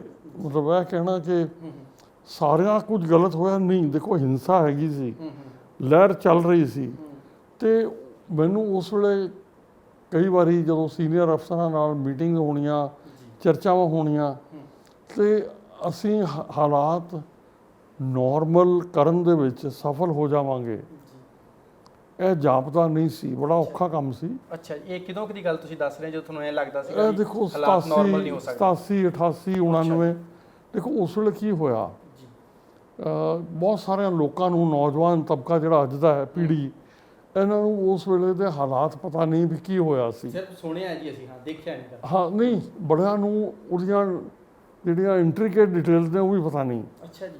ਦੇਖੋ 85 ਚ ਸਤੰਬਰ ਦੇ ਐਂਡ ਦੇ ਵਿੱਚ ਚੋਣਾਂ ਹੋਈਆਂ, ਰਾਜੀਵ ਲੌਂਗੋਵਾਲ ਅਕੋਰਡ। 24 ਜੁਲਾਈ ਨੂੰ ਇਹ ਅਕੋਰਡ ਜਿਹੜਾ ਸੀ ਸਾਈਨ ਕੀਤਾ ਸੀ ਸੰਤ ਲੌਂਗੋਵਾਲ ਤੇ ਪ੍ਰਧਾਨ ਮੰਤਰੀ ਰਾਜੀਵ ਗਾਂਧੀ ਜੀ ਨੇ। ਅੱਛਾ, ਉਹ ਜਦੋਂ ਕਰ ਲਿਆ ਗਿਆ, ਅੱਛਾ ਉਹ ਇਹਨਾਂ ਨੇ ਜਿਹੜੇ ਨੌਜਵਾਨ ਜਿਹੜੀ ਅੱਤਵਾਦੀ ਲਹਿਰ ਦੇ ਵਿੱਚ ਸ਼ਾਮਲ ਸਨ, ਉਹਨਾਂ ਦੀ ਅਪਰੂਵਲ ਤੋਂ ਬਗੈਰ ਕੀਤਾ ਗਿਆ, ਜਿਹੜਾ ਕਿ ਖਾੜਕੂਆਂ ਨੂੰ ਮਨਜ਼ੂਰ ਨਹੀਂ ਸੀ। 24 ਜੁਲਾਈ ਨੂੰ ਸ਼ਾਇਦ, ਮੈਨੂੰ ਜਿੱਥੋਂ ਤੱਕ ਯਾਦ ਹੈ, 1985 ਨੂੰ ਅਕੋਰਡ ਸਾਈਨ ਕੀਤੀ ਗਈ, ਜਿਹਦੇ ਅੰਦਰ ਪੰਜਾਬ ਦੇ ਸਾਰੇ ਜਿਹੜੇ ਪ੍ਰਲੰਬਿਤ ਮਸਲੇ ਸੀ ਉਹਨਾਂ ਦਾ ਹੱਲ ਲੱਭਣ ਦੀ ਕੋਸ਼ਿਸ਼ ਕੀਤੀ ਗਈ। ਬਾਕੀ ਜਿਹੜੇ ਰਹਿ ਗਏ ਉਹਨਾਂ ਦਾ ਇੱਦਾਂ ਹੱਲ ਕਰਾਂਗੇ, ਉਹ ਸਾਈਨ ਕੀਤੇ ਗਏ। ਤੇ ਨਾਲ ਕਹਿ ਦਿੱਤਾ ਗਿਆ ਕਿ ਅਸੈਂਬਲੀ ਦੀਆਂ ਚੋਣਾਂ ਜਲਦੀ ਕਰਵਾ ਲਈਆਂ ਜਾਣਗੀਆਂ। ਤੇ ਖਾੜਕੂਆਂ ਨੇ ਆਪਣੀ ਨਾਰਾਜ਼ਗੀ ਸੰਤ ਲੌਂਗੋਵਾਲ ਹੋਰਾਂ ਦਾ ਮਹੀਨੇ ਦੇ ਅੰਦਰ ਅੰਦਰ ਮਰਡਰ ਕਰਕੇ ਜ਼ਾਹਰ ਕਰ ਦਿੱਤੀ। ਉਦੋਂ ਤੋਂ ਇਹ ਵੀ ਲੱਗ ਰਿਹਾ ਸੀ ਵੀ ਜੋ ਫੈਸਲਾ ਖਾੜਕੂਆਂ ਨੂੰ ਮਨਜ਼ੂਰ ਨਹੀਂ ਹੋਏਗਾ ਉਹ ਨਹੀਂ ਮੰਨਿਆ ਜਾਏਗਾ ਨਾ। ਉਹ ਪਰ ਸਰਕਾਰ ਨੇ ਵੀ ਅਸੈਂਬਲੀ ਚੋਣਾਂ ਕੈਂਸਲ ਨਹੀਂ ਕੀਤੀਆਂ, ਸਖਤ ਸਿਕਿਉਰਿਟੀ ਦੇ ਅੰਦਰ ਉਹਨਾਂ ਨੇ ਚੋਣਾਂ ਕਰਾ ਲਈਆਂ। ਅਕਾਲੀ ਬੀਜੇਪੀ ਪਾਵਰ 'ਚ ਆ ਗਏ, ਸਰਦਾਰ ਸੁਰਜੀਤ ਸਿੰਘ ਬਰਨਾਲਾ ਮੁੱਖ ਮੰਤਰੀ ਬਣ ਗਏ। ਅੱਛਾ, ਹੁਣ ਅਕਾਲੀ ਬੀਜੇਪੀ ਗਵਰਨਮੈਂਟ ਆ ਗਈ, ਇਹਨਾਂ ਨੇ ਅਕਤੂਬਰ 'ਚ ਪਾਵਰ 'ਚ ਆ ਗਏ 85 'ਚ। ਅੱਛਾ, ਹੁਣ ਜੇ ਅਕਾਲੀ ਸਰਕਾਰ ਆ ਗਈ ਹੈ ਤੇ ਉਹ ਨੌਜਵਾਨ ਜਿਹੜੇ 1000-2000 ਪਾਕਿਸਤਾਨ ਦੀਆਂ ਜੇਲ੍ਹਾਂ 'ਚ ਬੈਠੇ ਜਾਂ ਕੈਂਪਾਂ 'ਚ ਬੈਠੇ, ਉਹਨਾਂ ਨੇ ਚਾਹਿਆ ਵੀ ਵਾਪਸ ਆ ਜਾਈਏ। ਉਹ ਵਾਪਸ ਆਉਣੇ ਸ਼ੁਰੂ ਹੋ ਗਏ। ਅੱਛਾ, ਉੱਥੇ ਰਹਿੰਦਿਆਂ ਹੋਇਆਂ ਜਿਹੜੇ ਮੁੰਡੇ ਖਾੜਕੂਵਾਦ ਤੋਂ ਪਰੇ ਸਨ ਉਹ ਵੀ ਖਾੜਕੂਵਾਦ ਦੇ ਨੇੜੇ ਆ ਗਏ। ਬੜੇ ਕਈਆਂ ਨੂੰ ਪਾਕਿਸਤਾਨ ISI ਵਾਲਿਆਂ ਨੇ ਟ੍ਰੇਨ ਵੀ ਕਰ ਦਿੱਤਾ। ਅੱਛਾ, ਉਸ ਤੋਂ ਬਾਅਦ ਇਧਰੋਂ ਉਹ ਬਾਰਡਰ ਕਿਵੇਂ ਫਿਰ ਇੱਧਰ ਜਿਹੜੇ ਪਾਕਿਸਤਾਨ ਨਹੀਂ ਜੀ, ਉਦੋਂ ਫੈਂਸ ਨਹੀਂ ਸੀ, ਆ ਜਿਹੜੀ ਤਾਰਾਂ ਦਾ ਲੱਗਿਆ ਨਾ, ਇਹ ਨਹੀਂ ਸੀ ਉਹਨਾਂ ਦੇ ਨਾਲ, ਇਹ ਉਦੋਂ ਬਾਅਦ ਚ ਬਣਿਆ, ਖੁੱਲਾ ਹੁੰਦਾ ਸੀ ਉਦੋਂ ਸਾਰਾ। ਹਾਂ, ਇਧਰਲੀ ਵੱਟ ਜਿਹੜੀ ਆ ਖੇਤ ਇੰਡੀਆ 'ਚ ਹੈ, ਪੰਜਾਬ 'ਚ, ਸਾਡੇ ਪੰਜਾਬ 'ਚ ਹੈ ਜੀ ਜੀ। ਉਧਰਲਾ ਨਾ ਵੱਟ ਦੇ ਦੂਜੇ ਪਾਸੇ ਵਾਲਾ ਖੇਤ ਜਿਹੜਾ ਉਹ ਲਹਿੰਦੇ ਪੰਜਾਬ 'ਚ ਹੈ ਜੀ ਜੀ। ਇਸ ਤਰ੍ਹਾਂ ਹੁੰਦਾ ਸੀ ਜੀ ਜੀ। ਤੇ ਆਹ ਸਾਰਾ ਆਉਣੇ ਸ਼ੁਰੂ ਹੋ ਗਏ ਜੀ। ਹਾਂ, ਮੁੰਡੇ ਆਉਣੇ ਸ਼ੁਰੂ ਹੋ ਗਏ ਉਧਰੋਂ। ਅਕਾਲੀ ਬੀਜੇਪੀ ਸਰਕਾਰ ਨੂੰ ਇਹ ਲੱਗਦਾ ਸੀ ਵੀ ਜੋ ਕੁਝ ਕਰ ਰਹੀ ਹੈ ਕਾਂਗਰਸ ਸਰਕਾਰ ਕਰ ਰਹੀ। ਦੇਖੋ, ਪੋਲੀਟਿਕਸ ਜਿਹੜਾ ਹੈ, ਪੋਲੀਟੀਕਲ ਸਿਸਟਮ ਸਾਡਾ, ਇਹ ਬਹੁਤ ਸਾਰੀਆਂ ਪ੍ਰੋਬਲਮ ਨੂੰ ਸੁਲਝਾ ਵੀ ਸਕਦਾ ਤੇ ਕ੍ਰੀਏਟ ਵੀ ਕਰ ਸਕਦਾ ਜੀ ਜੀ। ਅੱਛਾ, ਇਹ ਅਨਫੋਰਚੂਨੇਟਲੀ ਉੱਥੇ ਹਾਲਾਤ ਇਸ ਤਰ੍ਹਾਂ ਬਣਾ ਦਿੱਤੇ ਗਏ ਕਿ ਇੱਕ ਦੂਜੇ ਨੂੰ ਠਿੱਬੀ ਮਾਰਦਿਆਂ ਹੋਇਆਂ ਪੋਲੀਟੀਕਲੀ ਜੀ ਜੀ ਇਹਨਾਂ ਨੇ ਇਹੋ ਜਿਹੇ ਹਾਲਾਤ ਪੈਦਾ ਕਰ ਲਏ ਕਿ ਪੰਜਾਬ ਦੇ ਵਿੱਚ ਇੱਕ ਪੂਰਾ ਹਿੰਸਾ ਦਾ ਦੌਰ ਸ਼ੁਰੂ ਹੋ ਗਿਆ। ਔਰ ਉਹ ਬਾਅਦ 'ਚ ਫਿਰ ਇਹ ਸਾਡਾ ਕਸੂਰ ਨਹੀਂ ਆਦਾ, ਉਹ ਕਹਿੰਦਾ ਆਹ ਜ਼ਹਿਰੀਲਾ ਬੀਜ ਫਲਾਣੇ ਨੇ ਬੀਜਿਆ, ਉਹ ਕਹਿੰਦਾ ਮੈਂ ਤਾਂ ਬੀਜਿਆ ਸੀ, ਪਾਣੀ ਤਾਂ ਤੂੰ ਪਾਇਆ, ਉਹ ਕਹਿੰਦਾ ਖਾਦ ਤੂੰ ਪਾਈ ਸੀ। ਅੱਛਾ, ਬਲੇਮ ਗੇਮ ਚੱਲਦੀ ਰਹੀ ਜੀ ਜੀ। ਤੇ ਪੰਜਾਬ ਦੇ ਅੰਦਰ ਜਿਹੜੀ ਹਿੰਸਾ ਸੀ ਉਹ ਵੱਧਦੀ ਰਹੀ, ਨਿਰਦੋਸ਼ ਮਰਦੇ ਰਹੇ ਜੀ ਜੀ। ਦੇਖੋ, ਉਸ ਹਿੰਸਾ ਨੂੰ ਰੋਕਣਾ ਜ਼ਰੂਰੀ ਸੀ ਜੀ। ਅਸੀਂ ਕੋਸ਼ਿਸ਼ ਕੀਤੀ ਵੀ ਇਹਨੂੰ ਰੋਕਿਆ ਜਾਵੇ। ਦੂਸਰਾ, ਜਦੋਂ ਇੱਕ ਤੇ ਮੁੰਡੇ ਆ ਗਏ ਉਧਰੋਂ ਪਾਕਿਸਤਾਨ ਤੋਂ, ਦੂਜਾ ਅਕਾਲੀ ਗਵਰਨਮੈਂਟ ਤੇ ਬੀਜੇਪੀ ਇਹਨਾਂ ਦਾ ਧਿਆਨ ਚਾਹਿਆ ਸੀ ਵੀ ਜੋ ਹੋ ਰਿਹਾ ਸੀ ਪਹਿਲੀਆਂ ਸਰਕਾਰਾਂ ਕਰ ਰਹੀਆਂ ਨੇ ਸੀ, ਹੋਰ ਪੰਜਾਬ 'ਚ ਪ੍ਰੋਬਲਮ ਹੀ ਕੋਈ ਨਹੀਂ ਸੀ। ਇਹਨਾਂ ਨੇ ਕੀ ਕੀਤਾ ਵੀ ਇੱਕ ਕਮੇਟੀ ਬਣਾਤੀ ਜਿਹਦੇ ਅੰਦਰ ਇਹ ਕੀਤਾ ਵੀ ਜਿਹੜੇ ਵੀ ਕੇਸ ਚੱਲ ਰਹੇ ਨੇ ਉਹ ਦੁਬਾਰਾ ਰੀ-ਐਗਜ਼ਾਮਿਨ ਕੀਤੇ ਜਾਣ। ਹੁਣ ਜਿਹੜੇ ਤਫਤੀਸ਼ ਚੱਲ ਰਹੀ ਸੀ, ਬੰਦੇ ਫੜੇ ਹੋਏ ਸੀ, ਕਈ ਡਾਕੇ 'ਚ ਫੜੇ ਹੋਏ ਸੀ, ਕਈ ਅੱਤਵਾਦੀ ਕਤਲਾਂ 'ਚ ਫੜੇ ਹੋਏ ਸੀ, ਕਈ ਕੋਰਟ 'ਚ ਚੱਲਦੇ ਹੋਏ ਕੇਸ ਵੀ, ਉਹ ਕਮੇਟੀ ਨੇ ਉਹ ਦੇਖ ਕੇ ਕੇਸ ਕਹਿਤਾ ਵੀ ਇਹ ਛੱਡ ਦਿੱਤੇ ਜਾਣ। ਅੱਛਾ ਜੀ। ਸੋ ਇੱਕ ਤਾਂ 2-4 ਹਜ਼ਾਰ ਮੁੰਡੇ ਉਧਰੋਂ ਆ ਗਏ, ਕੁਝ ਇੱਧਰੋਂ ਜੇਲ੍ਹਾਂ 'ਚੋਂ ਰਿਲੀਜ਼ ਕਰ ਦਿੱਤੇ ਗਏ। ਸੋ ਅਚਾਨਕ ਪੰਜਾਬ ਦੇ ਅੰਦਰ ਖਾੜਕੂਆਂ ਦੀ ਗਿਣਤੀ ਜਿਹੜੀ ਸੀ ਉਹ ਚਿੰਤਾਜਨਕ ਨੰਬਰ ਤੱਕ ਵੱਧ ਗਈ ਜੀ। ਉਹਦੇ ਨਾਲ ਫਿਰ ਹਿੰਸਾ, ਕ੍ਰਾਈਮ, ਇੱਕ ਬੜਾ ਕਾਲਾ ਦੌਰ ਪੰਜਾਬ ਸ਼ੁਰੂ ਹੋ ਗਿਆ। ਲੋਕ ਹੁਣ ਉਹਨੂੰ ਕੋਈ ਕਹਿੰਦਾ ਜੀ ਨਹੀਂ ਜੀ ਗਲਤ ਸੀ ਜੀ। ਦੇਖੋ, ਕਹਿ ਦੇਣਾ ਬੜਾ ਸੌਖਾ ਹੈ, ਪਰ ਜਿਨ੍ਹਾਂ ਨੇ ਉਹ ਦਿਨ ਆਪਣੇ ਉੱਤੇ ਹੰਡਾਏ ਨੇ, ਜਿਨ੍ਹਾਂ ਨੇ ਆਪਣੇ ਗਵਾਏ ਨੇ, ਬਿਲਕੁਲ ਉਹ ਉਸ ਅਸੈਸ ਨੁਕਸਾਨ ਨੂੰ ਅਸੈਸ ਕਰ ਸਕਦੇ, ਜੀ। ਦੂਜਾ ਕੋਈ ਨਹੀਂ ਕਰ ਸਕਦਾ। ਅੱਛਾ, ਸਰਕਾਰਾਂ ਦੀਆਂ, ਪੋਲੀਟੀਕਲ ਪਾਰਟੀਆਂ ਦੀਆਂ ਵੀ ਗਲਤੀਆਂ ਨੇ, ਛੋਟੀਆਂ ਨਹੀਂ ਬੜੀਆਂ ਵੱਡੀਆਂ ਗਲਤੀਆਂ ਨੇ। ਜੀ ਇੰਡੀਵਿਜੂਅਲ ਗਲਤੀਆਂ ਅਧਿਕਾਰੀਆਂ ਨੇ ਵੀ ਕੀਤੀਆਂ ਹੋਣਗੀਆਂ, ਜੀ ਜੀ। ਪਰ ਉਹਦੇ ਅੰਦਰ ਹਮੇਸ਼ਾ ਕੋਸ਼ਿਸ਼ ਹੈ ਰਹੀ ਵੀ ਹਾਲਾਤ ਨੂੰ ਕੰਟਰੋਲ ਕਰਕੇ ਨਾਰਮਲਾਈਜ਼ ਕਰਨ ਦੀ ਕੋਸ਼ਿਸ਼ ਕਰਨੀ ਚਾਹੀਦੀ ਹੈ। ਇਹਦੇ ਅੰਦਰ ਪਹਿਲਾਂ ਤਾਂ ਕੁਝ ਅਫਸਰ ਹੋਰ ਸੱਦੇ ਗਏ ਸੀ, ਫਿਰ ਰਿਬੇਰੋ ਸਾਹਿਬ ਨੂੰ ਡੀਜੀ ਕਰਕੇ ਮਾਰਚ 86 ਚ ਲਿਆਂਦਾ ਗਿਆ ਜੀ। ਤੇ ਪਹਿਲੀ ਵਾਰੀ ਇੱਕ ਬੜੀ ਆਰਗੇਨਾਈਜ਼ਡ ਫਾਈਟ ਉਹਨਾਂ ਨੇ ਫਿਰ KPS ਗਿੱਲ ਸਾਹਿਬ ਨੂੰ ਵੀ ਲਿਆਂਦਾ, ਪੈਰਾਮਿਲਟਰੀ ਲਿਆਂਦੀ ਜੀ। ਤੇ ਪਹਿਲੀ ਵਾਰੀ ਇੱਕ ਅੱਤਵਾਦ ਦੇ ਖਿਲਾਫ ਇੱਕ ਆਰਗੇਨਾਈਜ਼ਡ ਕੈਂਪੇਨ ਸ਼ੁਰੂ ਕਰਕੇ ਲੜਾਈ ਸ਼ੁਰੂ ਕੀਤੀ ਗਈ। ਜੇ KPS ਗਿੱਲ ਦੇ ਨਾਲ ਤੁਹਾਡੀ ਜਿਹੜੀ ਹੈ ਮੁਲਾਕਾਤ ਉਹ ਕਦੋਂ ਹੁੰਦੀ ਹੈ, ਤੇ ਉਸ ਟਾਈਮ ਜਿਵੇਂ ਤੁਸੀਂ ਦੱਸ ਰਹੇ ਹੋ ਕਿ ਮਾਹੌਲ ਜ਼ਿਆਦਾ ਖਰਾਬ ਹੋ ਚੁੱਕਿਆ ਸੀ, ਉੱਤੋਂ ਫਿਰ ਹਦਾਇਤਾਂ ਕੀ ਆਈਆਂ ਸੀ ਵੀ ਕਿਸ ਤਰੀਕੇ ਨਾਲ ਆਪਾਂ ਹੁਣ ਇਹਨੂੰ ਹਾਲਾਤ ਕੰਟਰੋਲ 'ਚ ਕਰਨੇ ਆ? ਨਹੀਂ ਦੇਖੋ, ਕਦੇ ਵੀ ਇਹਦੇ ਅੰਦਰ ਤੁਹਾਨੂੰ ਦੇਖੋ ਅੱਤਵਾਦ ਕੀ ਹੈ, ਜੇ ਅੱਤਵਾਦ 'ਚ ਵੀ ਜਾ ਕੇ ਗੋਲੀ ਚਲਾਉਂਦੇ ਆ, ਮਾਰ ਦਿੰਦੇ ਹੋ ਕਿਸੇ ਨੂੰ, ਉਹ 302 ਹੀ ਲੱਗਦਾ ਹੈ, ਉਹ ਕਤਲ ਦਾ ਹੀ ਕੇਸ ਹੈ ਜੀ। ਸੋ ਸਾਨੂੰ ਉਹ ਤਫਤੀਸ਼ ਕਰਨੀ ਪੈਂਦੀ ਹੈ, ਕੇਸ ਰਜਿਸਟਰ ਕਰਨਾ, ਕਿੰਨੇ ਕੀਤਾ, ਉਹ ਬੰਦੇ ਲੱਭਣੇ ਪੈਂਦੇ, ਫੜਨੇ ਪੈਂਦੇ। ਅੱਛਾ, ਉਹਨਾਂ ਦੇ ਲਈ ਤੁਹਾਨੂੰ ਛਾਪੇਮਾਰੀ ਵੀ ਕਰਨੀ ਪੈਂਦੀ ਹੈ, ਇਹੋ ਜਿਹੀਆਂ ਵਾਰਦਾਤਾਂ ਨਾ ਹੋ ਜਾਣ ਜਿਹੜੀਆਂ ਬਸਤੀਆਂ ਨੇ ਉਹਨਾਂ ਦੇ ਬਾਹਰ, ਤੁਹਾਨੂੰ ਨਾਕੇ ਵੀ ਲਾਉਣੇ ਪੈਂਦੇ ਆ, ਤੁਹਾਨੂੰ ਪੈਟਰੋਲਿੰਗ ਪਾਰਟੀਆਂ ਵੀ ਰੱਖਣੀਆਂ ਪੈਂਦੀਆਂ ਵੀ ਲੋਕ ਬਾਜ਼ਾਰ 'ਚ ਫਿਰਦੇ ਆ ਘਬਰਾਉਣ ਨਾ, ਉਹਨਾਂ ਨੂੰ ਸੈਂਸ ਆਫ ਸਿਕਿਉਰਿਟੀ ਹੋਵੇ। ਰਾਤ ਨੂੰ ਤੁਹਾਨੂੰ ਪੈਟਰੋਲਿੰਗ ਕਰਨੀ ਪੈਂਦੀ ਹੈ, ਪਿੰਡਾਂ ਦੇ ਏਰੀਆਜ਼ 'ਚ ਜਿੱਥੋਂ ਤੁਹਾਨੂੰ ਲੱਗਦਾ ਵੀ ਅੱਤਵਾਦੀ ਆਉਂਦੇ ਜਾਂਦੇ ਨੇ, ਉੱਥੇ ਐਂਬੂਸ਼ ਲਾਉਣੇ ਪੈਂਦੇ ਆ। ਤੇ ਉਸ ਤਰ੍ਹਾਂ ਕਰਕੇ ਤੁਹਾਨੂੰ ਜਿਹੜਾ ਪੁਲਿਸ ਦੇ ਕੰਮ ਤੋਂ ਇੱਕ ਜਿਵੇਂ ਪੈਰਾਮਿਲਟਰੀ ਜਾਂ ਸੈਮੀ ਮਿਲਟਰੀ ਦਾ ਕੰਮ ਹੁੰਦਾ, ਉਹ ਕੰਮ ਆਪਣੇ ਥਾਣੇ ਦੇ ਕੰਮ ਦੇ ਨਾਲ ਕਰਨਾ ਪੈਂਦਾ ਹੈ। ਤੇ ਇਹ ਇੱਕ ਬੜਾ ਔਖਾ ਸਮਾਂ ਸੀ, ਪਰ ਇਹਦੇ ਅੰਦਰ ਜਿਵੇਂ ਬਲੂ ਸਟਾਰ ਹੋਇਆ, ਫਿਰ 86 ਦੇ ਅੰਦਰ ਬਲੈਕ ਥੰਡਰ 1 ਹੋਇਆ, ਮੈਂ ਉਸ ਵੇਲੇ SSP ਅੰਮ੍ਰਿਤਸਰ ਸਾਂ। ਅੱਛਾ ਜੀ। ਫਿਰ ਬਲੈਕ ਥੰਡਰ 2 ਹੋਇਆ, ਮੈਂ ਉਸ ਵੇਲੇ DIG CRP ਸਾਂ ਜੀ। ਉਹਦੇ ਵਿੱਚ ਮੈਨੂੰ ਗੋਲੀ ਲੱਗੀ, ਉੱਥੋਂ ਸ਼ੁਰੂ ਹੋਇਆ। ਉਹ ਕੀ ਘਟਨਾ ਸੀ ਜਿਹੜੀ ਗੋਲੀ ਲੱਗੀ ਤੁਹਾਨੂੰ, ਕਿਵੇਂ ਲੱਗੀ ਜੀ? ਦੇਖੋ, ਇਸ ਤਰ੍ਹਾਂ ਸੀ ਵੀ 9 ਮਈ 1988 ਨੂੰ ਮੈਂ ਉੱਥੇ ਆਪਰੇਸ਼ਨ ਦਾ ਇੰਚਾਰਜ CRP ਵੱਲੋਂ ਸਾਂ ਜੀ। ਸਵੇਰੇ ਅਜਨਾਲੇ ਦੇ ਵਿੱਚ ਕੋਈ ਵਾਰਦਾਤਾਂ ਹੋਈਆਂ ਸੀ, ਮੈਂ ਉੱਧਰ ਗਿਆ।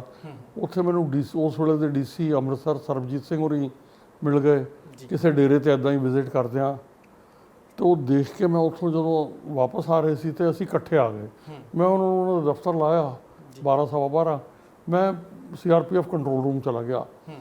ਮੈਂ ਉੱਥੇ ਗਿਆ ਤੇ ਉਹ ਮੈਨੂੰ ਜਿਵੇਂ ਮੈਨੂੰ ਉਡੀਕ ਰਹੇ ਹੁੰਦੇ ਵੀ ਸਰ ਉੱਥੇ ਦਰਬਾਰ ਸਾਹਿਬ ਤੋਂ ਬਾਹਰ ਲਾਇਬ੍ਰੇਰੀ ਪੁਆਇੰਟ ਵਾਲੇ ਪਾਸੇ ਜਿੱਥੇ ਪ੍ਰਸ਼ਾਦ ਪੁਆਇੰਟ ਹੈ, ਉੱਥੇ ਖਾੜਕੂ ਮੁੰਡੇ ਕੁਝ ਬਾਹਰ ਆਏ ਆ ਦਰਬਾਰ ਸਾਹਿਬ ਤੋਂ, ਤਾਂ ਪਿੱਛੇ ਗਲੀ ਜਿਹੜੀ ਹੈ ਉਹ ਗਲੀ ਦੇ ਵਿੱਚ ਉਹਨਾਂ ਨੇ ਕੰਧ ਮਾਰਨੀ ਸ਼ੁਰੂ ਕਰਤੀ ਹੈ। ਅੱਛਾ ਜੀ। ਅੱਛਾ, ਜਨਰਲੀ ਇਹ ਹੁੰਦਾ ਸੀ ਦਰਬਾਰ ਸਾਹਿਬ ਦੇ ਅੰਦਰ ਪੁਲਿਸ ਜਾਂਦੀ ਨਹੀਂ ਸੀ ਜੀ, ਤੇ ਸਾਡੀ ਕੋਸ਼ਿਸ਼ ਸੀ ਵੀ ਉਹ ਬਾਹਰ ਨਾ ਆਉਣ, ਜੇ ਬਾਹਰ ਆਉਣ ਤਾਂ ਅਸੀਂ ਕਾਰਵਾਈ ਕਰਾਂਗੇ।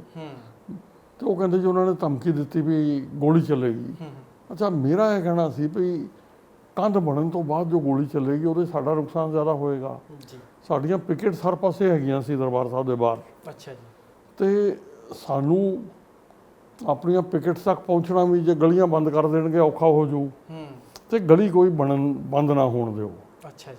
ਔਰ ਜੇ ਉਹ ਕਹਿੰਦੇ ਵੀ ਗੋਲੀ ਚੱਲੂ ਕਵਰ, ਤੇ ਫਿਰ ਕੀ ਹੋ ਗਿਆ, ਗੋਲੀਆਂ ਚੱਲਦੀਆਂ ਰਹਿੰਦੀਆਂ ਜੀ ਆਪਰੇਸ਼ਨ ਦੇ ਅੰਦਰ। ਤੇ ਅਸੀਂ ਉੱਥੇ ਮੈਂ ਗਿਆ, ਉਸ ਪੰਜਾਬ ਪੁਲਿਸ ਦੇ ਸੀਨੀਅਰ ਅਫਸਰ IG DIG ਬਿਜ਼ੀ ਸਨ, SSP ਅੰਮ੍ਰਿਤਸਰ ਮੇਰੇ ਨਾਲ ਆ ਗਏ। ਅੱਛਾ ਜੀ। ਅਸੀਂ ਫਿਰ ਪੈਦਲ ਗਲੀਆਂ 'ਚ ਹੁੰਦੇ ਹੋਏ ਉੱਧਰ ਚਲੇ ਗਏ ਲਾਇਬ੍ਰੇਰੀ ਪੁਆਇੰਟ ਪਿੱਛੋਂ ਦੀ। ਉਹ ਅੱਗੇ ਗਏ ਤੇ ਮੁੰਡੇ ਕੰਧ ਬਣਾ ਰਹੇ ਸੀ, ਸਾਨੂੰ ਦੇਖ ਕੇ ਭੱਜ ਗਏ। ਅਸੀਂ 30-40 ਬੰਦੇ ਹੈਗੇ ਸਾਂ, ਵੱਖਰਿਆਂ ਅਫਸਰਾਂ ਨਾਲ। ਉਹ ਭੱਜ ਗਏ, ਸਾਡੇ ਬੰਦਿਆਂ ਨੇ ਉਹ ਕੰਧ 2-2.5 ਫੁੱਟ ਬਣੀ ਸੀ ਉਹ ਢਾਹ ਦਿੱਤੀ। ਅੱਛਾ ਜੀ। ਅੱਛਾ, ਇੰਨੇ 'ਚ ਸਾਡੇ ਉੱਥੇ ਸਾਹਮਣੇ ਪਿਕਟ ਦੇ ਉੱਤੋਂ ਸੰਤਰੀ ਜ਼ੋਰ ਦੀ ਬੋਲਿਆ ਕਿ ਸਰ ਉਹ ਫਾਇਰਿੰਗ ਪੋਜੀਸ਼ਨ ਲੈ ਰਹੇ ਆ, ਸਾਰੇ ਬਾਹਰ ਆੜ ਪਕੜੋ, ਜਿਵੇਂ ਸਾਡੀ ਆਪਣੀ ਬੈਟਰ ਲੈਂਗੁਏਜ ਹੁੰਦੀ ਕਿ ਆੜ ਪਕੜੋ, ਮਤਲਬ ਆਬਸਟਰਕਸ਼ਨ ਦੇ ਪਿੱਛੇ ਹੋ ਜਾਓ। ਜੀ। ਅੱਛਾ, ਉੱਥੇ ਅਸੀਂ ਓਪਨ 'ਚ ਖੜੇ ਸੀ। ਉਹਨਾਂ ਨੇ ਜਦੋਂ ਪਹਿਲੀ ਫਾਇਰਿੰਗ ਕੀਤੀ ਉਹਦੇ 'ਚ ਪਹਿਲੀ ਗੋਲੀ ਮੇਰੇ ਵੱਜੀ। ਅੱਛਾ ਜੀ। ਪਹਿਲਾ ਬਰਸ ਜਿਹੜਾ ਸੀ ਨਾ ਉਹਦੇ ਚੋਂ ਇੱਕ ਗੋਲੀ ਮੇਰੇ ਇੱਥੇ ਮੂੰਹ ਤੇ ਵੱਜੀ, ਠੋਡੀ ਤੇ। ਅੱਛਾ। ਤੇ ਮੈਂ ਰੁਮਾਲ ਬੰਨ ਲਿਆ। ਹੁਣ ਉਹਦੇ ਚ ਇਹ ਸੀ ਵੀ ਉਹਨੇ ਨਾਲ ਮੈਨੂੰ ਪਤਾ ਸੀ ਵੀ ਮੈਂ ਮਰਦਾ ਤੇ ਨਹੀਂ ਇਹਦੇ ਨਾਲ ਵੀ ਠੋਡੀ ਤੇ ਗੋਲੀ ਵੱਜ ਕੇ ਨਿਕਲ ਗਈ ਉਹ। ਨਹੀਂ ਜੀ, ਆਹ ਉੱਡ ਗਿਆ ਸੀ ਸਾਰਾ ਤੇ ਮੈਂ ਬੰਨ ਲਿਆ। ਰਾਈਫਲ ਦੀ ਗੋਲੀ ਸੀ ਜੀ ਜੀ। ਤੇ ਮੈਂ ਬੰਨ ਕੇ ਤੇ ਮੈਂ ਵਾਇਰਲੈਸ ਤੇ ਦੱਸਿਆ ਵੀ ਮੈਂ ਇਸ ਤਰ੍ਹਾਂ ਇੰਜਰ ਹੋ ਗਿਆ, ਪਰ ਮੈਂ ਠੀਕ ਹਾਂ, ਕੋਈ ਘਬਰਾਉਣ ਵਾਲੀ ਲੋੜ ਹੈ ਨਹੀਂ, ਤੇ ਦਰਬਾਰ ਸਾਹਿਬ ਨੂੰ ਬਚਾ ਲਓ। ਵੀ ਜਿਹੜਾ ਸੈਂਕਟਮ ਸੈਂਕਟੋਰਮ ਹੈ ਹਰਮੰਦਰ ਸਾਹਿਬ ਦੀ ਬਿਲਡਿੰਗ ਨੂੰ ਬਚਾਓ, ਤੇ ਜਿੱਥੇ ਜਿੱਥੇ ਮੋਰਚਾ ਤੋਂ ਗੋਲੀ ਆ ਰਹੀ ਹੈ ਉਹ ਗੋਲੀ ਦਾ ਜਵਾਬ ਗੋਲੀ ਨਾਲ ਦਿਓ ਜੀ, ਠੋਕ ਕੇ। ਇਹਨਾਂ ਨੇ ਫਿਰ ਉਹ ਅੱਗੇ ਫਾਇਰਿੰਗ ਸ਼ੁਰੂ ਕਰ ਦਿੱਤੀ। ਉਧਰੋਂ ਕੁਝ ਬੰਦੇ ਜਿਹੜੇ ਸਾਡੇ ਅੰਦਰ ਦਰਬਾਰ ਸਾਹਿਬ ਦੇ ਗਏ ਹੋਏ ਸੀ, ਉੱਥੇ ਗੱਲ ਚੱਲੀ ਪਈ ਇਸ ਤਰ੍ਹਾਂ ਗੋਲੀ ਮਾਰੀ। ਅੱਛਾ, ਗੋਲੀ ਮਾਰਨ ਤੋਂ ਬਾਅਦ ਕਿਹੜਾ ਕੋਈ ਬਚਿਆ ਹੋਣਾ, ਉਹ ਵਿਰਕ ਮਾਰਤਾ। ਅੱਛਾ, ਉੱਥੇ ਅੰਦਰ ਭੰਗੜੇ ਪਾਉਣ ਲੱਗ ਪਏ। ਅੱਛਾ, ਇਹ ਉੱਥੇ ਖਬਰ ਅੰਦਰ। ਹਾਂਜੀ। ਅੱਛਾ ਜੀ। ਅੱਛਾ, ਉਹ ਅੱਛਾ ਵੱਡੀ ਖਬਰ ਸੀ ਵੀ ਮਾਰ ਲਿਆ ਇੱਕ ਅਫਸਰ ਸੀਨੀਅਰ। ਅੱਛਾ, ਉਧਰੋਂ ਸਡਨਲੀ ਜਦੋਂ ਸਾਡੇ ਵੱਲੋਂ ਵੀ ਗੋਲੀ ਚੱਲ ਪਈ ਪੂਰੀ ਮੋਰਚਿਆਂ ਤੇ, ਪੂਰੇ ਜ਼ੋਰ ਨਾਲ, ਤੇ 2-3 ਮਿੰਟਾਂ 'ਚ ਭੰਗੜੇ ਬੰਦ ਹੋ ਗਏ। ਅੱਛਾ ਜੀ। ਫਿਰ ਉਹਦੇ ਅੰਦਰ ਸਾਡੇ ਵੀ ਮੁੰਡੇ ਗੋਲੀ ਚਲਾਈ ਗਏ। ਅੱਛਾ, ਮੈਂ ਰੋਜ਼ ਜਾਂਦਾ ਸੀ, ਆਪਣੀ ਫੋਰਸ ਨੂੰ ਮਿਲਦਾ ਸੀ, ਤੇ ਸਾਡੀ ਫੋਰਸ ਦਾ ਵੀ ਔਖੇ ਹੋ ਜਾਣਾ ਉਹ ਸੁਭਾਵਿਕ ਸੀ। ਬਿਲਕੁਲ। ਫਿਰ ਇਹ ਫਾਇਰਿੰਗ ਕਰੀ ਗਏ ਵੀ ਇਹ ਰੋਜ਼ ਦਾ ਨਾਟਕ ਹੈ, ਅੱਜ ਅਸੀਂ ਆਰ ਪਾਰ ਦੀ ਲੜਾਈ ਲੜ ਲੈਣੀ, ਸਾਨੂੰ ਮੁਕਾ ਲੈਣ ਦਿਓ ਅੱਜ ਜੀ। ਉਹ ਫਿਰ ਸਾਰੇ ਕਹਿਣ ਫਾਇਰਿੰਗ ਰੋਕੋ, ਫਾਇਰਿੰਗ ਰੋਕੋ। ਅੱਛਾ, ਇੱਧਰੋਂ ਫਾਇਰਿੰਗ ਰੁਕੇ ਨਾ, ਜਵਾਨਾਂ ਨੇ ਫਾਇਰਿੰਗ ਰੋਕੀ ਨਾ। ਫਿਰ ਸ਼ਾਮ ਤੱਕ ਚੱਲਦੀ ਰਹੀ, 5 ਵਜੇ ਤੱਕ। ਤੁਸੀਂ ਉੱਥੇ ਹੀ ਗੋਲੀ ਲੱਗਣ ਤੋਂ ਬਾਅਦ? ਮੈਂ ਕਰੀਬ 10 ਮਿੰਟ ਉੱਥੇ ਰਿਹਾ। ਅੱਛਾ। ਫਿਰ ਉਸ ਤੋਂ ਬਾਅਦ ਮੈਂ ਸੁਰੇਸ਼ ਅਰੋੜਾ SSP ਅੰਮ੍ਰਿਤਸਰ ਹੈ ਮੇਰੇ ਨਾਲ ਸਨ। ਅੱਛਾ। ਮੈਂ ਫਿਰ ਸੁਰੇਸ਼ ਨੇ ਮੈਨੂੰ ਦੇਖਿਆ ਤੇ ਮੂੰਹ ਤੇ ਪੱਟੀ ਬੰਨੀ ਤੇ ਮੈਨੂੰ ਕਹਿੰਦਾ ਕੀ ਹੋਇਆ, ਤੇ ਮੈਂ ਉਹ ਰੁਮਾਲ ਖੋਲਿਆ, ਇੱਥੇ ਮੇਰਾ ਖੂਨ ਕਾਫੀ ਡੁੱਲਿਆ, ਤੇ ਮੈਂ ਉਹਨੂੰ ਕਿਹਾ ਮੈਂ ਹਿੱਟ ਹੋ ਗਿਆ ਸੀ ਪਰ ਮੈਂ ਠੀਕ ਹਾਂ, ਤੇ ਕੋਈ ਡਰ ਹੈ ਵੀ ਜ਼ਿਆਦਾ ਬਲੀਡਿੰਗ ਨਾ ਹੋ ਜਾਏ। ਤੇ ਇੰਨੇ 'ਚ ਪੂਰਾ ਭੱਗ ਗਿਆ ਸੀ। ਗੋਲੀ ਬੜੇ ਜ਼ੋਰ ਸ਼ੋਰ ਨਾਲ ਸਾਡੀਆਂ ਪਿਕਟਸ ਤੋਂ ਵੀ ਚੱਲ ਪਈ ਸੀ। ਅੱਛਾ ਜੀ। ਤੇ ਅਸੀਂ ਫਿਰ ਉਧਰੋਂ ਨਿਕਲੇ ਪੈਦਲ ਗਲੀਆਂ 'ਚੋਂ। ਪਿੱਛੇ ਝੂਠਾ ਬਾਜ਼ਾਰ ਹੁੰਦਾ ਸੀ ਉਹਨਾਂ ਦਿਨਾਂ 'ਚ, ਹੁਣ ਤੇ ਗਲਿਆਰੇ ਬਣ ਗਏ ਨਾ। ਜੀ ਜੀ ਜੀ। ਤੇ ਉਧਰ ਉਹ ਬਾਜ਼ਾਰ ਬੰਦ ਹੋ ਰਿਹਾ ਸੀ। ਉੱਥੇ ਅਸੀਂ ਵਰਦੀ ਸਾਂ। ਸੁਰੇਸ਼ ਨੇ ਫਿਰ ਇੱਕ ਸਕੂਟਰ ਵਾਲੇ ਨੂੰ ਰੋਕਿਆ, ਉਹਦਾ ਸਕੂਟਰ ਅਸੀਂ ਲਿਆ। ਸੁਰੇਸ਼ ਨੇ ਸਕੂਟਰ ਚਲਾਇਆ, ਮੈਂ ਪਿੱਛੇ ਬੈਠ ਗਿਆ। ਅਸੀਂ ਫਿਰ ਉਧਰੋਂ ਹੁੰਦੇ ਹੋਏ ਅੱਗੋਂ ਉਹਨਾਂ ਦਿਨਾਂ 'ਚ ਹੁਣ ਤੇ ਫਲਾਈਓਵਰ ਬਣ ਗਏ ਸ਼ਹਿਰ 'ਚ, ਉਦੋਂ ਰੇਲਵੇ ਫਾਟਕ ਹੁੰਦੇ ਸੀ। ਅੱਛਾ ਜੀ। ਜਦੋਂ ਗਏ ਤੇ ਅੱਗੇ ਐਮਰਜੈਂਸੀ ਦੇ ਨੇੜੇ 200 ਗਜ਼ ਦੇ ਉੱਤੇ ਫਾਟਕ ਸੀ ਰੇਲਵੇ ਦਾ। ਅੱਛਾ ਜੀ। ਉਹ ਬੰਦ ਸੀ। ਫਿਰ ਅਸੀਂ ਉੱਥੋਂ ਸਕੂਟਰ ਖੜਾ ਕੀਤਾ ਜੀ, ਫਿਰ ਪੈਦਲ ਚੱਲ ਕੇ ਤੇ ਹਸਪੀਟਲ ਗਏ। ਉੱਥੇ ਐਮਰਜੈਂਸੀ ਫਸਟ ਫਲੋਰ ਜਾ ਕੇ, ਅੱਛਾ ਜੀ, ਉਹ ਜਿਹੜਾ ਮੰਜਾ ਖਾਲੀ ਸੀ ਉਹਦੇ ਤੇ ਬੈਠ ਗਿਆ ਮੈਂ। ਸੁਰੇਸ਼ ਜਾ ਕੇ ਡਾਕਟਰਾਂ ਨੂੰ ਬੁਲਾਉਣ ਚਲਾ ਗਿਆ। ਤੇ ਫਿਰ ਉਨੀ ਦੇਰ ਜਦੋਂ ਆ ਗਿਆ, ਫਿਰ ਅਸੀਂ ਸਲਾਹ ਕੀਤੀ। ਮੈਂ ਕਿਹਾ ਵੀ ਦੇਖੋ ਇੱਦਾਂ ਹੈ ਵੀ ਗਵਰਨਮੈਂਟ ਨੂੰ ਹੁਣ ਕਹੋ ਵੀ ਐਕਸ਼ਨ ਲੈਣ, ਤੈਨੂੰ ਫੋਨ ਆਉਣਗੇ, ਇਹ ਕਰ ਦਿਓ, ਬੰਦ ਕਰ ਦਿਓ। ਜੀ ਜੀ। ਤੇ ਉਹਨਾਂ ਨੂੰ ਕਹੋ ਵੀ ਸਰ ਨਹੀਂ ਅੱਜ ਹੋ ਲੈਣ ਦਿਓ। ਅੱਛਾ ਜੀ। ਫਿਰ ਉਹ ਇਹਨਾਂ ਨੇ ਗਵਰਨਮੈਂਟ ਨੇ ਕਿਹਾ ਵੀ ਅਸੀਂ ਆਪਰੇਸ਼ਨ ਕਰਾਂਗੇ। ਫਿਰ ਇਹਨਾਂ ਨੇ ਆਪਰੇਸ਼ਨ ਬਲੈਕ ਥੰਡਰ 2 ਕੀਤਾ। ਅੱਛਾ ਜੀ। ਜਿਹੜਾ ਕਰੀਬ 12 ਤਰੀਕ ਤੋਂ ਸ਼ੁਰੂ ਹੋ ਕੇ 18 ਮਈ ਤੱਕ ਚੱਲਿਆ, ਜਿਹਦੇ ਅੰਦਰ ਜੀ ਜੀ ਕਰੀਬ 20 ਮਿਲੀਟੈਂਟ ਮਾਰੇ ਗਏ। ਸਾਰਾ ਇੰਟਰਨੈਸ਼ਨਲ ਮੀਡੀਆ ਉੱਥੇ ਆ ਕੇ ਫੋਟੋਗ੍ਰਾਫ ਕਰ ਰਿਹਾ ਸੀ। ਕਰੀਬ ਅੱਧਾ ਕਿਲੋਮੀਟਰ ਦਰਬਾਰ ਸਾਹਿਬ ਦੇ ਬਾਹਰ ਕਰਫਿਊ ਲੱਗਾ, ਬਾਕੀ ਸਾਰਾ ਏਰੀਆ ਖੁੱਲ੍ਹਾ ਸੀ, ਨਾਰਮਲ ਲਾਈਫ ਚੱਲ ਰਹੀ ਸੀ। ਤੇ 18 ਤਰੀਕ ਨੂੰ ਕਰੀਬ 200 ਦੇ ਕਰੀਬ ਟੋਟਲ ਸਾਰਾ ਮਿਲੀਟੈਂਟ ਜਿਹੜੇ ਸੀ ਉਹ ਸਰੈਂਡਰ ਕਰ ਗਏ। ਅੱਛਾ ਜੀ। ਤੇ ਉਹਦੇ ਅੰਦਰ ਵੀ ਬੜਾ ਗੰਦ ਪਾਇਆ ਉਹਨਾਂ ਨੇ। ਦੇਖੋ ਇੱਦਾਂ ਹੁੰਦਾ, ਹੁਣ 10-12 ਦਿਨ ਅੰਦਰ ਰਹਿਣਾ ਪਏ ਤੇ ਸਾਰਾ ਕੁਝ ਗੰਦਮੰਦ ਉੱਥੇ ਹੀ ਸੀ। ਮਤਲਬ ਉਹ ਫਿਰ ਖਾੜਕੂ ਲਹਿਰ ਲਈ ਇਹ ਜਿਹੜੀ ਆਪਰੇਸ਼ਨ ਸੀ ਇਹ ਬੜਾ ਮਹਿੰਗਾ ਪਿਆ ਉਹਨਾਂ ਨੂੰ, ਕਿਉਂਕਿ ਉਹਦੇ ਅੰਦਰ ਇਹ ਆਪ ਐਕਸਪੋਜ਼ ਬੜੇ ਹੋਏ। ਫਿਰ ਜਦੋਂ ਸਰੈਂਡਰ ਕੀਤਾ, ਕੁਝ ਇਹਨਾਂ 'ਚੋਂ ਜ਼ਹਿਰ ਖਾ ਗਏ, ਉਸ ਵੇਲੇ ਸੁਸਾਈਡ ਕਰ ਗਏ। ਅੱਛਾ ਜੀ। ਬਾਕੀਆਂ ਨੇ ਫਿਰ ਉਹ ਹਥਿਆਰ ਛੱਡ ਕੇ ਸਰੈਂਡਰ ਕੀਤਾ। ਤੇ ਇਸ ਤਰ੍ਹਾਂ ਉਹ ਖਤਮ ਹੋਇਆ ਮਈ 18 ਨੂੰ। ਜੀ। ਫਿਰ ਇੱਕ ਵਾਰੀ ਖਾੜਕੂ ਲਹਿਰ ਕਮਜ਼ੋਰ ਪੈ ਗਈ, ਫਿਰ ਵੱਧ ਗਈ। ਅੱਛਾ, ਉਦੋਂ ਬਾਅਦ ਇੱਕ ਵਾਰ ਮੱਠੀ ਪੈ ਗਈ। ਹਾਂ, ਮੱਠੀ ਪੈ ਗਈ, ਪਰ ਅਰਲੀ 90s ਫਿਰ ਵੱਧ ਗਈ। ਅੱਛਾ ਜੀ। ਤੇ ਫਿਰ CM ਪੰਜਾਬ ਜਦੋਂ 92 ਸਰਕਾਰ ਬਣੀ ਸਰਦਾਰ ਬੇਅੰਤ ਸਿੰਘ ਦੀ, ਜੀ ਜੀ, ਫਿਰ ਗਿੱਲ ਸਾਹਿਬ ਉਸ ਵੇਲੇ DG ਸਨ। ਇੱਕ ਵਾਰੀ ਫਿਰ ਸਾਰਾ ਠੀਕ ਚੱਲ ਪਿਆ। ਪਰ 95 ਦੇ ਵਿੱਚ ਅਗਸਤ ਦੇ ਵਿੱਚ ਸਰਦਾਰ ਬੇਅੰਤ ਸਿੰਘ ਦੀ ਹੱਤਿਆ ਕਰ ਦਿੱਤੀ ਗਈ। ਹਾਂ, ਹਿਊਮਨ ਬੰਬ 95 ਨਾਲ ਜਿਹਨਾਂ ਦਾ ਮਰਡਰ ਹੁੰਦਾ ਹੈ, ਬੇਅੰਤ ਸਿੰਘ ਮੁੱਖ ਮੰਤਰੀ ਦਾ ਕਤਲ ਹੋ ਜਾਣਾ, ਇਸ ਤਰੀਕੇ ਦਾ ਮਰਡਰ ਹੋ ਜਾਣਾ, ਉਹ ਫਿਰ ਪੁਲਿਸ ਦੇ ਅੱਗੇ ਕੀ ਹਾਲਾਤ ਸੀਗੇ, ਕੀ ਚੁਣੌਤੀਆਂ ਸੀ? ਦੇਖੋ ਇਦਾਂ ਹੁੰਦਾ ਹੈ, ਉਸ ਵੇਲੇ ਤੱਕ ਹਿਊਮਨ ਬੰਬ ਦੀ ਕਨਸੈਪਟ ਪੰਜਾਬ ਖਾੜਕੂਵਾਦ ਦੇ ਵਿੱਚ ਨਹੀਂ ਸੀ ਆਈ। ਅੱਛਾ ਜੀ।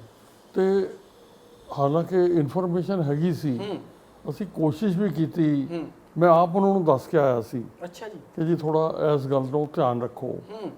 ਅੱਛਾ, ਬੇਅੰਤ ਸਿੰਘ ਨੂੰ ਤੁਸੀਂ ਖੁਦ ਮੁੱਖ ਮੰਤਰੀ ਦੱਸ ਕੇ ਆਏ ਸੀ? ਮੈਂ ਮਿਲ ਕੇ ਦੱਸ ਕੇ ਆਇਆ ਸੀ। ਅੱਛਾ, ਇਹ ਕਿੰਨੇ ਕੁ ਟਾਈਮ ਪਹਿਲਾਂ ਦੀ ਗੱਲ ਹੈ? ਉਹਨਾਂ 12 ਦਿਨ ਪਹਿਲਾਂ 19 ਤਰੀਕ ਨੂੰ ਦੱਸ ਕੇ ਆਇਆ ਸੀ। 12 ਦਿਨ ਪਹਿਲਾਂ ਤੁਹਾਡੀ ਮੁਲਾਕਾਤ ਹੁੰਦੀ ਹੈ? ਹਾਂ, ਮੈਂ ਟਾਈਮ ਲੈ ਕੇ ਇਸੇ ਲਈ ਆਇਆ ਸੀ ਅੱਛਾ। ਕਿਉਂਕਿ ਮੈਂ ਕਿਹਾ ਜੀ ਵੀ ਖਾੜਕੂ ਸਫਾ ਤੋਂ ਮੈਨੂੰ ਇਨਫੋਰਮੇਸ਼ਨ ਆਈ ਹੈ ਅੱਛਾ ਜੀ। ਵੀ ਤੁਹਾਡੇ ਉੱਤੇ ਹਿਊਮਨ ਬੰਬ ਨਾਲ ਅਟੈਕ ਹੋਏਗਾ। ਅੱਛਾ ਜੀ। ਤੇ ਮੈਂ ਆਪਣੇ ਚੈਨਲ ਰਾਹੀਂ ਇਨਫੋਰਮੇਸ਼ਨ ਦੇ ਦਿੱਤੀ ਹੈ, ਪਰ ਮੈਂ ਤੁਹਾਨੂੰ ਮਿਲ ਕੇ ਵੀ ਇਹ ਦੱਸਣਾ ਚਾਹੁੰਦਾ ਸੀ ਜੀ।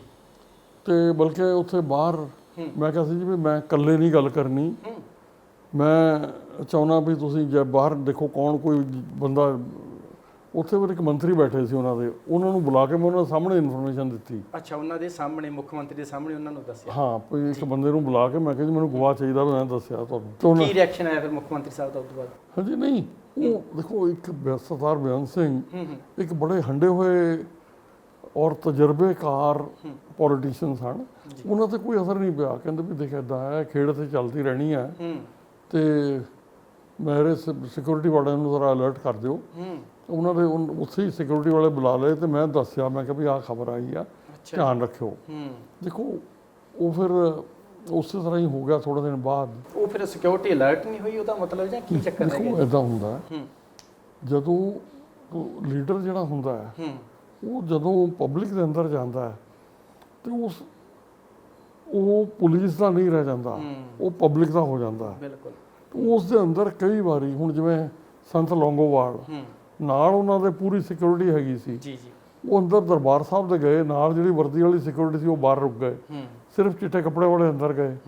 ਅੱਛਾ, ਉੱਥੇ ਜਿਹੜੇ ਬੰਦੇ ਮਿਲਣ ਆ ਰਹੇ ਸੀ ਉਹ ਆ ਕੇ ਕਈ ਉਹਨਾਂ ਦੇ ਪੈਰੀਆਂ ਸਲਾ ਰਹੇ ਸੀ, ਉਹ ਪੈਰੀਆਂ ਸਲਾਉਂਦੇ ਲਾਉਂਦੇ ਕਿਸੇ ਨੇ ਗੋਲੀ ਚਲਾਤੀ। ਬਿਲਕੁਲ। ਤੇ ਉਹ ਮਤਲਬ ਇੱਦਾਂ ਹੋ ਜਾਂਦਾ ਜਿਹੜਾ ਖਾੜਕੂਵਾਦ ਦੇ ਅੰਦਰ ਹਰ ਚੀਜ਼ ਪ੍ਰੀਵੈਂਟ ਨਹੀਂ ਕਰ ਸਕਦੇ ਤੁਸੀਂ, ਹਰ ਚੀਜ਼ ਰੋਕ ਨਹੀਂ ਸਕਦੇ। ਤੇ ਫਿਰ ਉਹ ਕਤਲ ਹੁੰਦਾ ਜੀ, ਮਰਡਰ ਜਿਹੜਾ ਹੋ ਜਾਂਦਾ, ਤੇ ਉਸ ਤੋਂ ਬਾਅਦ ਫਿਰ ਕੀ ਟਾਰਗੇਟ ਸੀਗਾ, ਕਿਸ ਤਰੀਕੇ ਦੀਆਂ ਹਦਾਇਤਾਂ ਸੀ ਵੀ ਹੁਣ ਤਾਂ ਕਿਉਂਕਿ ਇੱਕ ਮੁੱਖ ਮੰਤਰੀ ਦਾ ਮਾਰੇ ਜਾਣਾ ਇਸ ਤਰੀਕੇ ਦੇ? ਨਹੀਂ, ਦੇਖੋ ਇੱਦਾਂ ਹੁੰਦਾ ਜਿਹੜੇ ਐਂਟੀ ਟੈਰਰਿਸਟ ਆਪਰੇਸ਼ਨ ਨੇ, ਜਿਹੜੇ ਖਾੜਕੂ ਗਰੁੱਪ ਜਿਹੜੇ ਕਰ ਰਹੇ ਨੇ, ਉਹ ਫਿਰ ਉਹਨਾਂ ਦੇ ਮਗਰ ਤੇ ਲੱਗੇ ਰਹੀਦਾ ਨਾ। ਉਹ ਫਿਰ ਅਸੀਂ ਲੱਗੇ ਰਹੇ, ਕੋਈ ਪਾਕਿਸਤਾਨ ਉਹਨਾਂ 'ਚ ਚਲੇ ਗਏ, ਕੋਈ ਬਾਹਰ ਚਲੇ ਗਏ, ਕੋਈ ਮਾਰੇ ਗਏ, ਕੁਝ ਫੜੇ ਗਏ। ਅੱਛਾ, ਦੂਸਰਾ ਕਈ ਵਾਰੀ ਫਿਰ ਇਹ ਹੁੰਦਾ ਵੀ ਪਬਲਿਕ ਦੀ ਜਿਹੜੀ ਸਪੋਰਟ ਹੈ ਉਹ ਹੌਲੀ ਹੌਲੀ ਵੱਖਰੇ ਕਾਰਨਾਂ ਕਰਕੇ ਘਟ ਜਾਂਦੀ ਹੈ। ਉਹੀ ਇਸ ਕੇਸ 'ਚ ਹੋਇਆ ਵੀ ਜਦੋਂ ਖਾੜਕੂ ਉਹ ਲੋਕਾਂ ਦੀ ਸਪੋਰਟ ਘਟ ਗਈ, ਉਸ ਤੋਂ ਬਾਅਦ ਫਿਰ ਇਹ ਲਹਿਰ ਕਮਜ਼ੋਰ ਪੈਣੀ ਸ਼ੁਰੂ ਹੋ ਗਈ। ਔਰ 95 ਤੋਂ ਬਾਅਦ ਹੁਣ ਸਿਰਫ ਕੀ ਹੈ, ਬਾਹਰਲੇ ਮੁਲਕਾਂ 'ਚ ਥੋੜ੍ਹੇ ਇਹੋ ਜਿਹੇ ਹੈਗੇ ਜਿਹੜੇ ਇੱਧਰ ਉਹ ਮੂਵਮੈਂਟ ਨੂੰ ਪੈਸੇ ਦੇ ਕੇ ਚਾਲੂ ਰੱਖ ਰਹੇ ਆ। ਉਸ ਤੋਂ ਬਾਅਦ ਫਿਰ ਜਿਹੜਾ ਡੀਜੀਪੀ ਦਾ ਅਹੁਦਾ ਫਿਰ ਤੁਹਾਨੂੰ ਕਦੋਂ ਮਿਲਿਆ, ਕਿਹੜੀ ਸਰਕਾਰ ਦੇ ਵਿੱਚ? ਨਹੀਂ, ਮੈਂ ਜਦੋਂ 2002 ਦੇ ਵਿੱਚ ਕੈਪਟਨ ਸਰਕਾਰ ਬਣੀ ਹੈ, ਜਦੋਂ ਮੈਂ ਉਸ ਵੇਲੇ ਬਿਮਾਰ ਸਾਂ, ਮੈਂ ਕੋਈ ਟ੍ਰੀਟਮੈਂਟ ਲਈ, ਸਰਜਰੀ ਲਈ ਮੈਂ ਬੰਬੇ ਗਿਆ। ਜਦੋਂ ਮੈਂ ਗਿਆ ਉਦੋਂ ਬਾਦਲ ਸਾਹਿਬ ਸਨ। ਅੱਛਾ ਜੀ। ਤੇ ਜਦੋਂ ਮੈਂ ਵਾਪਸ ਆਇਆ ਤਾਂ ਕੈਪਟਨ ਸਾਹਿਬ ਸਨ। ਉਦੋਂ ਕੈਪਟਨ ਸਾਹਿਬ? ਹਾਂ, ਤੇ ਮੈਨੂੰ ਫਿਰ ਕੈਪਟਨ ਸਾਹਿਬ ਨੇ ਏਡੀਜੀ ਇੰਟੈਲੀਜੈਂਸ ਲਾਇਆ, ਮੈਂ ਉਹਨਾਂ ਨਾਲ 3 ਸਾਲ ਉਹ ਕੰਮ ਕੀਤਾ। ਬਾਅਦ ਦੇ ਵਿੱਚ ਮੈਨੂੰ ਫਿਰ ਕੈਪਟਨ ਸਾਹਿਬ ਨੇ ਦੇ ਰਾਜ ਦੇ ਵਿੱਚ ਹੀ ਮੈਂ ਡੀਜੀ ਅਪਾਇੰਟ ਹੋਇਆ। ਅੱਛਾ ਜੀ। 2005 ਜਨਵਰੀ ਤੋਂ ਔਰ ਜਨਵਰੀ 2007 ਤੱਕ ਮੈਂ ਰਿਹਾ 2 ਸਾਲ। 2015 ਦੀ ਗੱਲ ਕਰਦੇ ਆ, ਕਿਉਂਕਿ ਇਹ ਮੈਂ ਗੱਲ ਸ਼ੁਰੂ ਦੇ ਵਿੱਚ ਵੀ, ਦਰਸ਼ਕ ਵੀ ਇਹ ਚੀਜ਼ ਨਾ ਜਾਣਨਾ ਚਾਹੁੰਦੇ ਆ, 2015 ਤੋਂ ਲੈ ਕੇ ਹੁਣ 2022 ਹੋ ਚੁੱਕਿਆ ਹੈ ਕਿ ਡੀਜੀਪੀ ਤੇ ਮੁੱਖ ਮੰਤਰੀ ਦੀ ਕਿਸ ਤਰੀਕੇ ਦੀ ਇੱਕ ਬੌਂਡਿੰਗ ਹੁੰਦੀ ਹੈ। 2015 ਦੇ ਵਿੱਚ ਇੱਕ ਬਰਗਾੜੀ ਬਹੁਤ ਵੱਡਾ ਗੁਰੂ ਗ੍ਰੰਥ ਸਾਹਿਬ ਦੀ ਬੇਅਦਬੀ ਹੁੰਦੀ ਹੈ, ਉਸ ਤੋਂ ਬਾਅਦ ਸੰਗਤ ਬਹਿੰਦੀ ਹੈ, ਪ੍ਰੋਟੈਸਟ ਕਰ ਰਹੀ ਹੁੰਦੀ ਹੈ ਸ਼ਾਂਤਮਈ, ਤੇ ਫਾਇਰਿੰਗ ਹੋ ਜਾਂਦੀ ਹੈ, ਉਹਦੇ ਵਿੱਚ 2 ਸਿੰਘ ਸ਼ਹੀਦ ਹੋ ਜਾਂਦੇ ਆ। ਉਦੋਂ ਪਹਿਲਾਂ ਇੱਕ ਖਬਰ ਨਸ਼ਰ ਹੁੰਦੀ ਹੈ ਕਿ ਉਦੋਂ ਪਹਿਲਾਂ ਵਾਲੀ ਰਾਤ ਡੀਜੀਪੀ ਉਸ ਵੇਲੇ ਦੇ ਜਿਹੜੇ ਸੀਗੇ ਤੇ ਮੁੱਖ ਮੰਤਰੀ ਸੀ, ਉਹਨਾਂ ਦੀ ਰਾਤ ਨੂੰ ਬਹੁਤ ਵਾਰ ਫੋਨ ਤੇ ਗੱਲ ਹੁੰਦੀ ਹੈ, ਤੇ ਉਦੋਂ ਬਾਅਦ ਦੂਜੇ ਦਿਨ ਜਿਹੜਾ ਹੈਗਾ ਇਹ ਘਟਨਾ ਨੂੰ ਅੰਜਾਮ ਦੇ ਦਿੱਤਾ ਜਾਂਦਾ ਹੈ। ਹੁਣ ਸਵਾਲ ਜਿਹੜੀ ਇਹੀ ਹੈ ਕਿ ਸਰਕਾਰ ਦੇ ਕਹਿਣ ਤੇ ਉਹ ਗੋਲੀ ਚੱਲੀ ਜਾਂ ਫਿਰ ਡੀਜੀਪੀ ਰਾਤ ਨੂੰ ਇੰਨੇ ਵਾਰ ਕਿਉਂ ਮੁੱਖ ਮੰਤਰੀ ਦੇ ਨਾਲ ਫੋਨ ਤੇ ਗੱਲ ਕਰ ਰਹੇ ਸੀ? ਇਸ ਤਰੀਕੇ ਦੀ ਗੱਲ ਕੀ ਦਰਸਾਉਂਦੀ ਹੈ? ਤੁਸੀਂ ਡੀਜੀਪੀ ਸਾਹਿਬ ਰਹੇ ਹੋ। ਨਹੀਂ ਦੇਖੋ ਕੀ ਹੁੰਦਾ, ਕਦੇ ਵੀ ਜੀ ਹਮੇਸ਼ਾ ਕੋਸ਼ਿਸ਼ ਹੈ ਕਰਨੀ ਚਾਹੀਦੀ ਹੈ ਵੀ ਗੋਲੀ ਨਾ ਚੱਲੇ ਜੀ, ਔਰ ਖਾਸ ਤੌਰ ਤੇ ਜਿਹੜੇ ਸ਼ਾਂਤੀ ਨਾਲ ਕੰਮ ਕਰ ਰਹੇ ਨੇ, ਸ਼ਾਂਤਮਈ ਆਪਦਾ ਪ੍ਰੋਟੈਸਟ ਕਰ ਰਹੇ ਆ, ਉਹਨਾਂ ਦੇ ਉੱਤੇ ਕਦੇ ਵੀ ਨਹੀਂ ਚਲਾਉਣੀ ਚਾਹੀਦੀ। ਦੂਸਰਾ, ਜਿੰਨਾ ਕਿ ਮੈਂ ਉਹਦੇ ਬਾਰੇ ਪਤਾ ਕੀਤਾ ਸੀ, ਦੇਖੋ ਜਦੋਂ ਮਹਿਕਮਾ ਛੱਡ ਦਿਓ ਉਹਦੀ ਡੇ ਟੂ ਡੇ ਹੈਪਨਿੰਗ 'ਚ ਬਹੁਤਾ ਚਸਕਾ ਨਹੀਂ ਲਈਦਾ। ਅੱਛਾ ਜੀ। ਮਤਲਬ ਜਦੋਂ ਇੱਕ ਵਾਰੀ ਵਰਦੀ ਟੰਗ ਦਿੱਤੀ ਤੇ ਫਿਰ ਵਰਦੀ ਦੀ ਜ਼ਿੰਮੇਵਾਰੀ ਤੁਹਾਡੇ ਤੇ ਕੋਈ ਨਹੀਂ ਜੀ। ਜੇਕਰ ਕੋਈ ਸੱਜਣ ਮਿੱਤਰ ਆ ਗਿਆ ਪੁਰਾਣਾ ਜਿਹੜਾ ਗਾਈਡੈਂਸ ਲੈਣ ਲਈ, ਉਹਨੂੰ ਗਾਈਡ ਕਰ ਦਿਓ, ਪਰ ਡੇ ਟੂ ਡੇ ਉਹਦੇ ਅੰਦਰ ਇੰਟਰਸਟ ਨਾ ਰੱਖੋ। ਤੇ ਪਰ ਮੈਂ ਜਦੋਂ ਆ ਘਟਨਾ ਹੋਈ ਤੇ ਮੈਂ ਥੋੜਾ ਜਿਹਾ ਪਤਾ ਕੀਤਾ ਸੀ। ਅੱਛਾ ਜੀ। ਉਸ ਦਿਨ ਵੀ ਜਿਹੜੀ ਲੋਕਲ ਐਡਮਿਨਿਸਟ੍ਰੇਸ਼ਨ ਸੀ, ਲੋਕਲ ਐਡਮਿਨਿਸਟ੍ਰੇਸ਼ਨ ਦੇ ਕਹਿਣ ਤੇ 2 ਵਾਰੀ ਲੋਕਾਂ ਨੇ ਧਰਨਾ ਚੁੱਕ ਲਿਆ ਸੀ ਜੀ, ਤੇ ਬਾਅਦ ਚ ਫੇਰ ਬੈਠ ਗਏ। ਦੂਸਰਾ ਜਿਹੜਾ ਇੱਕ ਹੋਰ ਚੀਜ਼ ਹੈ, ਜੇਕਰ ਫਾਇਰਿੰਗ, ਦੇਖੋ ਇਹ ਸਾਰਾ ਹੋ ਕਿਹੜੇ ਜ਼ਿਲ੍ਹੇ ਚ ਰਿਹਾ ਸੀ? ਫਰੀਦਕੋਟ ਚ ਜੀ। ਜੇਕਰ ਫਰੀਦਕੋਟ ਦੇ ਐਸਐਸਪੀ ਜਾਂ ਉਸ ਰੇਂਜ ਦੇ ਡੀਆਈਜੀ ਕੀ ਉਹਨਾਂ ਨੇ ਫਾਇਰਿੰਗ ਕੀਤੀ ਸੀ? ਨਹੀਂ ਜੀ। ਉਹ ਜਿੰਨੀ ਵੀ ਫਾਇਰਿੰਗ ਹੋਈ ਹੈ ਉਹ ਸਾਰੇ ਅਫਸਰ ਬਾਹਰੋਂ ਭੇਜੇ ਗਏ ਸੀ। ਅੱਛਾ ਜੀ। ਤੁਸੀਂ ਕਈ ਵਾਰੀ ਕੀ ਹੁੰਦਾ, ਮੇਰੇ ਖਿਆਲ ਦੇ ਵਿੱਚ ਜਿਹੜੀ ਲੋਕਲ ਐਡਮਿਨਿਸਟ੍ਰੇਸ਼ਨ ਹੈ ਨਾ, ਉਹ ਹਮੇਸ਼ਾ ਸਭ ਤੋਂ ਜ਼ਿੰਮੇਵਾਰ ਉਹ ਗਰੁੱਪ ਹੁੰਦਾ ਹੈ ਜਿਹਦਾ ਕੰਮ ਹੁੰਦਾ ਆਪਣੇ ਇਲਾਕੇ 'ਚ ਸ਼ਾਂਤੀ ਰੱਖਣਾ, ਲੋਕਾਂ ਨਾਲ ਮਿਲਦੇ ਵੀ ਹੋਵੇ। ਜਦੋਂ ਤੁਸੀਂ ਜੋਸ਼ ਦੇ ਵਿੱਚ ਬਾਹਰੋਂ ਐਡਵੈਂਚਰਸ ਲੋਕ ਭੇਜ ਦਿੰਦੇ ਹੋ ਕਿ ਜਾਓ ਸਿੱਧੇ ਕਰੋ, ਉਸ ਵੇਲੇ ਫਿਰ ਪ੍ਰੋਬਲਮ ਆਉਂਦੀ ਹੈ। ਪਰ ਉਦੋਂ ਤਾਂ ਇਹ ਜਿਹੇ ਹਾਲਾਤ ਬਣੇ ਨਹੀਂ ਸੀਗੇ ਵੀ ਬਾਹਰੋਂ ਆਪਾਂ ਨੂੰ ਬੁਲਾਉਣਾ ਪੈ ਜੀ ਕੋਈ? ਨਹੀਂ, ਭੇਜੇ ਗਏ। ਜਿਹੜਾ ਹੁਣ ਪਰਮਰਾਜ ਉਮਰਾ ਨੰਗਲ ਗਿਆ, ਉਹ ਕਮਿਸ਼ਨਰ ਲੁਧਿਆਣਾ ਸੀ। ਜਿਹੜਾ ਇੱਕ ਹੋਰ ਜਿਹਨੇ ਗੋਲੀ ਚਲਾਈ ਆ ਉਹ ਐਸਐਸਪੀ ਮੋਗਾ ਸੀ ਜੀ। ਤੇ ਦੇਖੋ ਮੇਰਾ ਆਪਣਾ ਖਿਆਲ ਹੈ ਕਿ ਬਾਹਰੋਂ ਆਫੀਸਰ ਜਿੰਨਾ ਘੱਟ ਭੇਜੇ ਜਾਣ ਉਹਨਾਂ ਚੰਗਾ ਹੁੰਦਾ ਜੀ। ਜਿਨ੍ਹਾਂ ਦੀ ਡਿਊਟੀ ਹੈ ਹੈਂਡਲ ਕਰਨਾ, ਉਹਨਾਂ ਨੂੰ ਉਹ ਹੈਂਡਲ ਕਰਨ ਦੇਣਾ ਚਾਹੀਦਾ। ਤੇ ਜਿਹੜੀ ਉਹ ਗੱਲਬਾਤ ਇੰਨਾ ਟਾਈਮ ਹੋਈ ਹੈ, ਇੰਨੇ ਵਾਰ ਫੋਨ ਗਿਆ ਉਧਰਲੇ ਪਾਸਿਓਂ ਮੁੱਖ ਮੰਤਰੀ ਦਾ ਆਇਆ, ਉਹਦੇ ਤੇ ਫਿਰ ਜਾਣੀ ਕਿ ਲੋਕ ਕਹਿੰਦੇ ਆ ਜਾਂ ਜਿਹੜੇ ਵਿਰੋਧੀ ਇਲਜ਼ਾਮ ਲਾਉਂਦੇ ਵੀ ਉਹ ਕੋਈ ਐਕਸ਼ਨ ਉਹਦੇ ਤੋਂ ਕਾਲ ਤੇ ਲਿਆ ਗਿਆ, ਫੋਨ ਤੋਂ? ਨਹੀਂ, ਦੇਖੋ ਕਦੇ ਵੀ ਜਿਹੜਾ ਬੰਦਾ ਸਪੌਟ ਤੇ ਹੈ ਨਾ, ਜੀ, ਫਰਜ਼ ਕਰੋ ਮੈਨੂੰ ਮੁੱਖ ਮੰਤਰੀ ਕਹਿ ਦਿੰਦੇ ਵੀ ਉਡਾ ਦਿਓ ਗੋਲੀ ਨਾਲ, ਫਰਜ਼ ਕਰੋ ਜੀ, ਉਹ ਕੋਈ ਵੀ ਸੀਐਮ ਇੱਦਾਂ ਕਹੇਗਾ ਨਹੀਂ, ਬਿਲਕੁਲ। ਪਰ ਮੈਂ ਜੇ ਸਪੌਟ ਤੇ ਹਾਂ, ਮੇਰਾ ਕੰਮ ਹੈ ਦੇਖਣਾ ਕਿ ਕੀ ਹਾਲਾਤ, ਜੇਕਰ ਗੱਲਬਾਤ ਜਿਹੜੀ ਹੁੰਦੀ ਹੈ ਨੈਗੋਸੀਏਸ਼ਨ, ਉਹ ਸਭ ਤੋਂ ਚੰਗਾ ਹਥਿਆਰ ਹੈ। ਉਹਨਾਂ ਨਾਲ ਗੱਲ ਕਰਕੇ, ਦੇਖੋ ਇਹ ਕੌਣ ਲੋਕ ਨੇ, ਕੋਈ ਫੋਰਨ ਕੰਟਰੀ ਤੋਂ ਥੋੜੀ ਆਏ, ਪੰਜਾਬ ਦੇ ਸੀਗੇ, ਉੱਥੋਂ ਦੀ, ਪੰਜਾਬ ਦੇ ਉੱਥੋਂ ਦੇ ਲੋਕਲ ਲੋਕ ਨੇ, ਉਹਨਾਂ ਨਾਲ ਗੱਲਬਾਤ ਕਰੋ, ਉਹਨਾਂ ਨੂੰ ਰੀਜ਼ਨੇਬਲੀ ਸਮਝਾਓ, ਉਹ ਐਗਰੀ ਕਰ ਜਾਣਗੇ ਜੀ।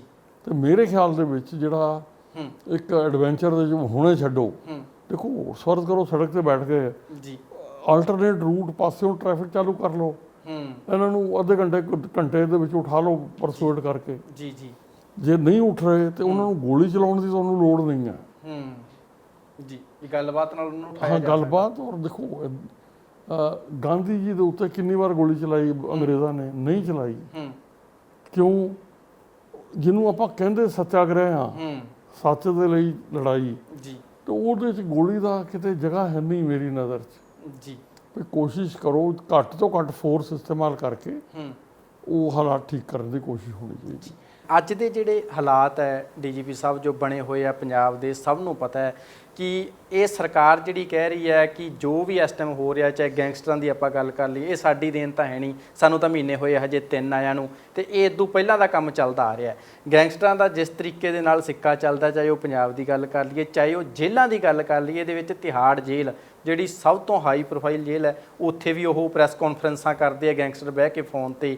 ਤੁਸੀਂ ਉਸ ਟਾਈਮ ਦੇ ਹਾਲਾਤ ਜਿਹੜਾ ਤੁਸੀਂ ਕਾਲੇ ਤੌਰ ਦਾ ਦੱਸ ਰਹੇ ਆ, ਤੇ ਅੱਜ ਦੇ ਹਾਲਾਤ ਜੋ ਬਣਦੇ ਜਾ ਰਹੇ ਆ, ਕਿਵੇਂ ਦੇਖਦੇ ਹੋ ਅੱਜ ਦੇ ਹਾਲਾਤਾਂ ਨੂੰ? ਦੇਖੋ ਕਦੇ ਵੀ ਜੀ, ਦੇਖੋ ਜਿਹੜੀ ਪੁਲਿਸ ਹੁੰਦੀ ਹੈ, ਪੁਲਿਸ ਉਹੀ ਹੈ ਜਿਹੜੀ ਅੱਜ ਤੋਂ 5 ਸਾਲ ਪਹਿਲਾਂ ਸੀ, 7 ਸਾਲ ਪਹਿਲਾਂ ਸੀ, 10 ਸਾਲ ਪਹਿਲਾਂ ਸੀ ਜੀ।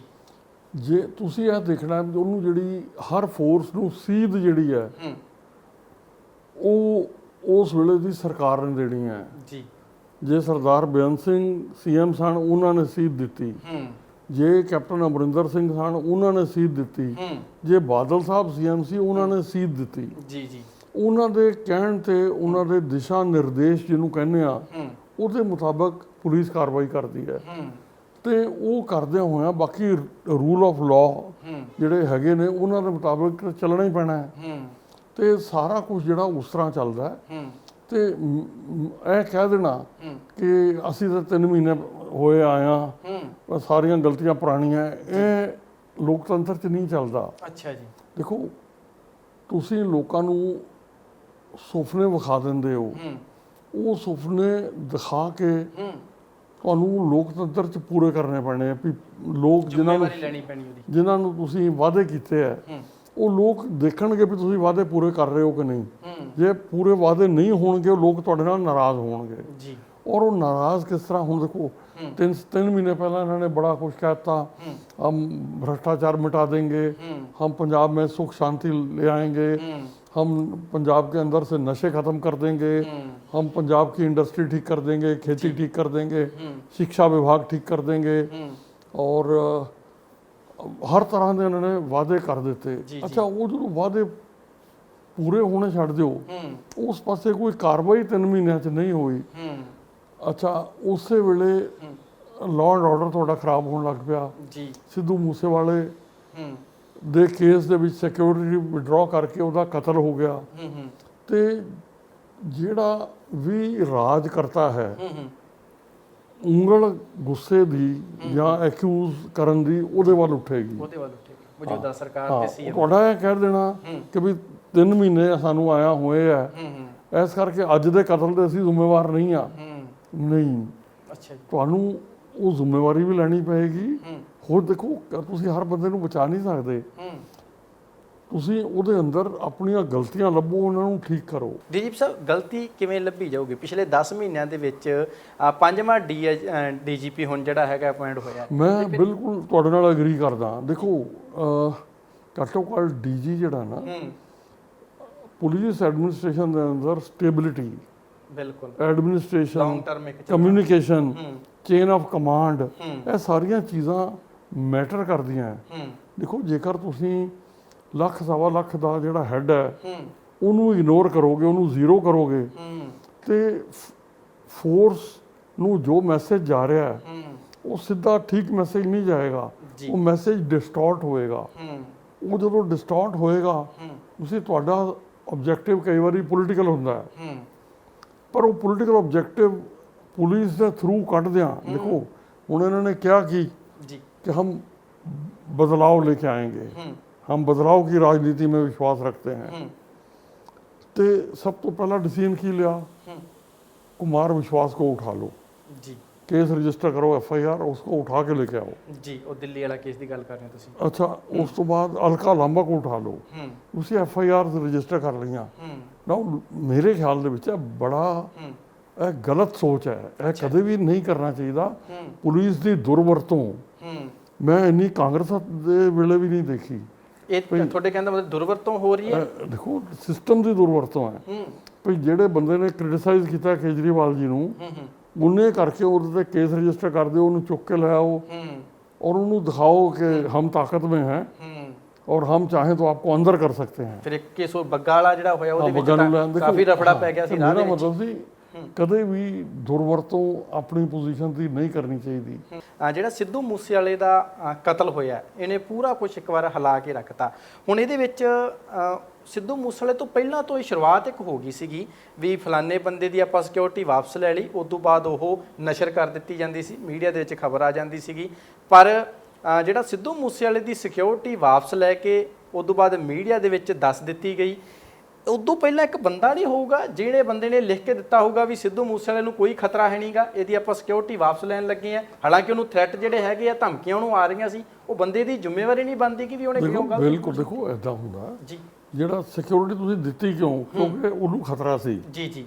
ਅੱਛਾ, ਵਿਡਰਾਅ ਕਰਨ ਵੇਲੇ ਵੀ ਤੁਹਾਨੂੰ ਥੋੜਾ ਸੋਚਣਾ ਚਾਹੀਦਾ ਸੀ ਵੀ ਕਿਹਨੂੰ ਖਤਰਾ ਕਿੰਨਾ ਹੈ। ਦੂਸਰਾ ਜੀ, ਸਿਰਫ ਉਹ ਵਿਡਰਾਅ ਹੀ ਨਹੀਂ ਕੀਤੀ ਗਈ। ਤੁਸੀਂ ਜਿੱਥੋਂ ਤੱਕ ਮੈਨੂੰ ਜੋ ਪਤਾ ਲੱਗ ਰਿਹਾ ਉਹ ਹੈਗਾ ਕਿ ਉਹਦੇ 'ਚ ਇਹਨਾਂ ਨੇ ਆਪਣੀ ਪਿੱਠ ਵੀ ਥਾਪੜੀ ਪਾਰਟੀ ਨੇ ਕਿ ਹਮਨੇ ਵੀਆਈਪੀ ਕਲਚਰ ਖਤਮ ਕਰ ਦਿਆ ਖਤਮ ਹੈ। ਕਰਤਾ 424 ਜਿਹੜਾ ਪਾਰਟੀ ਦਾ ਉਹ ਇਹਨਾਂ ਦਾ ਹੈਂਡਲ ਹੈ ਉਹਦੇ ਤੇ ਟਵੀਟ ਕੀਤਾ ਗਿਆ ਕਿ ਹਮਨੇ ਵੀਆਈਪੀ ਕਲਚਰ ਖਤਮ ਕਰ ਦਿਆ ਹੈ। ਤੇ ਉਹਦੇ ਤੋਂ ਇਹ ਲੱਗਦਾ ਵੀ ਇਹ ਜਾਣ ਕੇ ਵਿਡਰਾਅ ਕੀਤੀ ਗਈ ਸੀ ਸਾਰੀ ਸਿਕਿਉਰਿਟੀ। ਜੀ ਜੀ। ਅੱਛਾ, ਉਹਦੇ ਅੰਦਰ ਦੂਸਰਾ ਦੇਖੋ, ਮੈਂ ਸਿਕਿਉਰਿਟੀ 'ਚ ਕੰਮ ਕੀਤਾ ਹੈ।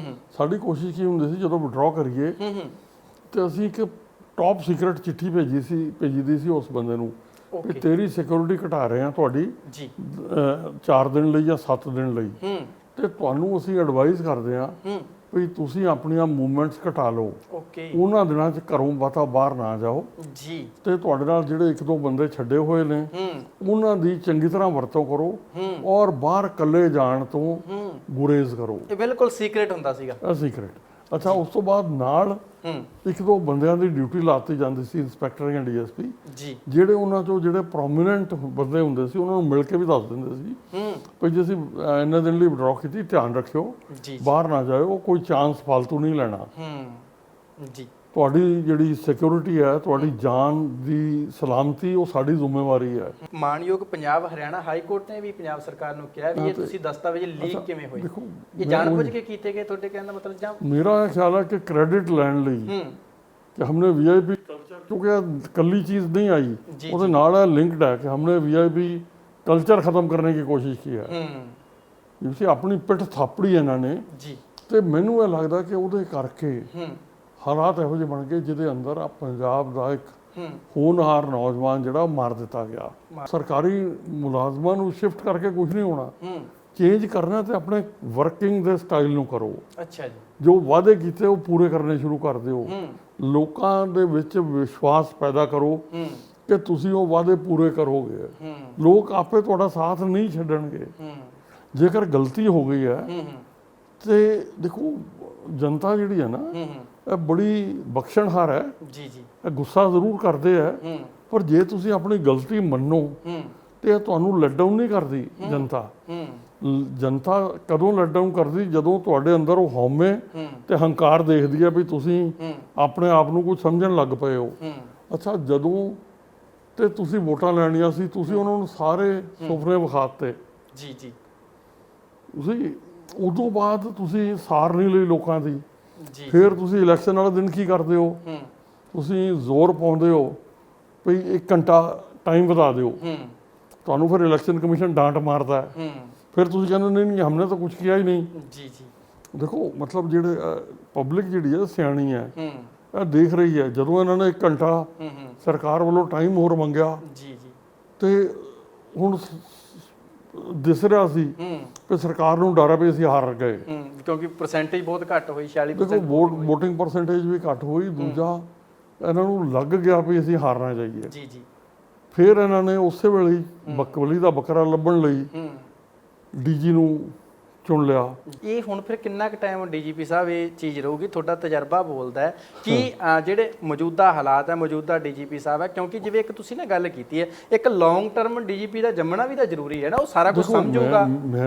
ਤੁਸੀਂ ਬਿਲਕੁਲ ਸਹੀ ਕਹਿ ਰਹੇ ਹੋ। ਉਸੇ ਜਿਹੜਾ ਆਫੀਸਰ ਹੈਗਾ ਸੀ, ਉਹਨੂੰ ਵੀ ਜੇ ਵਿਸ਼ਵਾਸ 'ਚ ਲੈ ਕੇ ਚੰਗਾ ਤੇ ਕੰਮ ਲਏ ਜਾਂਦੇ, ਉਹਨਾਂ ਦੇ ਥਰੂ ਥੱਲੇ ਐਕਟੀਵੇਟ ਕੀਤਾ ਜਾਂਦਾ, ਹੋ ਜਾਂਦਾ।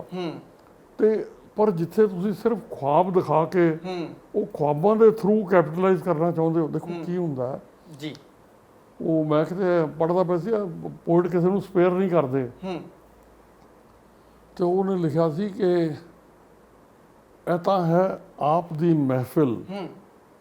ਆਮ ਆਦਮੀ ਪਾਰਟੀ ਦੇ ਉੱਤੇ ਕਿਸੇ ਨੇ ਤੰਜ਼ ਕੱਸਿਆ ਸੀ ਜੀ ਜੀ। ਇਹ ਤਾਂ ਹੈ ਆਪ ਦੀ ਮਹਿਫਿਲ, ਇੱਥੇ ਹਰ ਖੁਆਬ ਵਿਕਦਾ ਹੈ, ਇੱਥੇ ਤਾਂ 24 ਘੰਟੇ ਬਸ ਮੇਰਾ ਪੰਜਾਬ ਵਿਕਦਾ ਹੈ। ਅੱਛਾ ਜੀ। ਤੇ ਬਦਲਿਆ ਕੁਝ ਨਹੀਂ ਹੈ। ਤੁਸੀਂ ਉਹਨਾਂ ਨੂੰ ਸੁਪਨੇ ਦਿਖਾਤੇ, ਉਸ ਤੋਂ ਬਾਅਦ ਵੋਟਾਂ ਲੈ ਲਈਆਂ, ਉਸ ਤੋਂ ਬਾਅਦ ਤੂੰ ਕੌਣ ਮੈਂ ਕੌਣ, ਉਹ ਲੋਕਾਂ ਨੇ ਸੰਗਰੂਰ 'ਚ ਤੁਹਾਨੂੰ ਉਹਦਾ ਜਵਾਬ ਦੇ ਦਿੱਤਾ।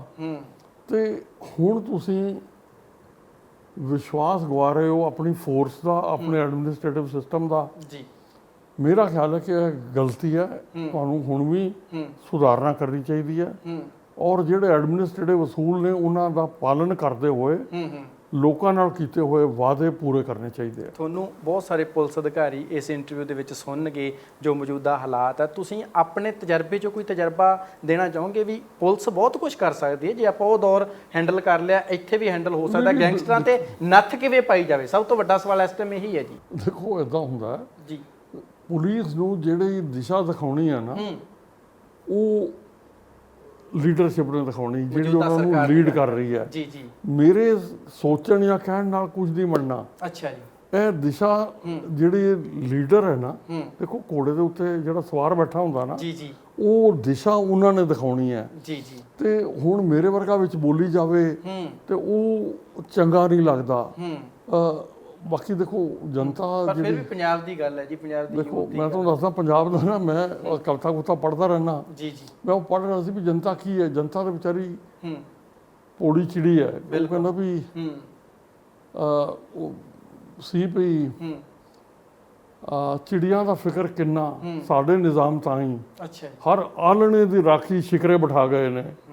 ਤੁਸੀਂ ਗੈਂਗਸਟਰ, ਅਸੀਂ ਸਿਰਫ ਪੁਲਿਸ, ਦੇਖੋ ਪੁਲਿਸ ਨੂੰ ਤੁਸੀਂ ਕਾਹਦੇ ਲਈ ਇਸਤੇਮਾਲ ਕਰ ਰਹੇ ਹੋ? ਜੀ, ਕੁਮਾਰ ਵਿਸ਼ਵਾਸ ਕੋ ਉਠਾਓ, ਹਲਕਾ ਲਾਂਬਾ ਕੋ ਉਠਾਓ, ਤੇ ਤੁਸੀਂ ਗਲਤ ਚੀਜ਼ਾਂ ਲਈ ਇਸਤੇਮਾਲ ਕਰ ਰਹੇ ਹੋ ਤੇ ਉਹਦੇ ਨਤੀਜੇ ਫਿਰ ਚੰਗੇ ਨਹੀਂ ਨਿਕਲਣਗੇ। ਨਤੀਜੇ ਦੇਖੋ ਜ਼ਿੰਦਗੀ ਦਾ ਵੀ, ਰਾਜਨੀਤੀ ਦਾ ਵੀ, ਪ੍ਰਸ਼ਾਸਨ ਦਾ ਵੀ ਇੱਕ ਅਸੂਲ ਹੁੰਦਾ ਹੈ ਕਿ ਜੋ ਤੁਸੀਂ ਬੀਜੋਗੇ ਉਹੀ ਤੁਹਾਨੂੰ ਕੱਲ ਨੂੰ ਵੱਢਣਾ ਪੈਣਾ ਹੈ।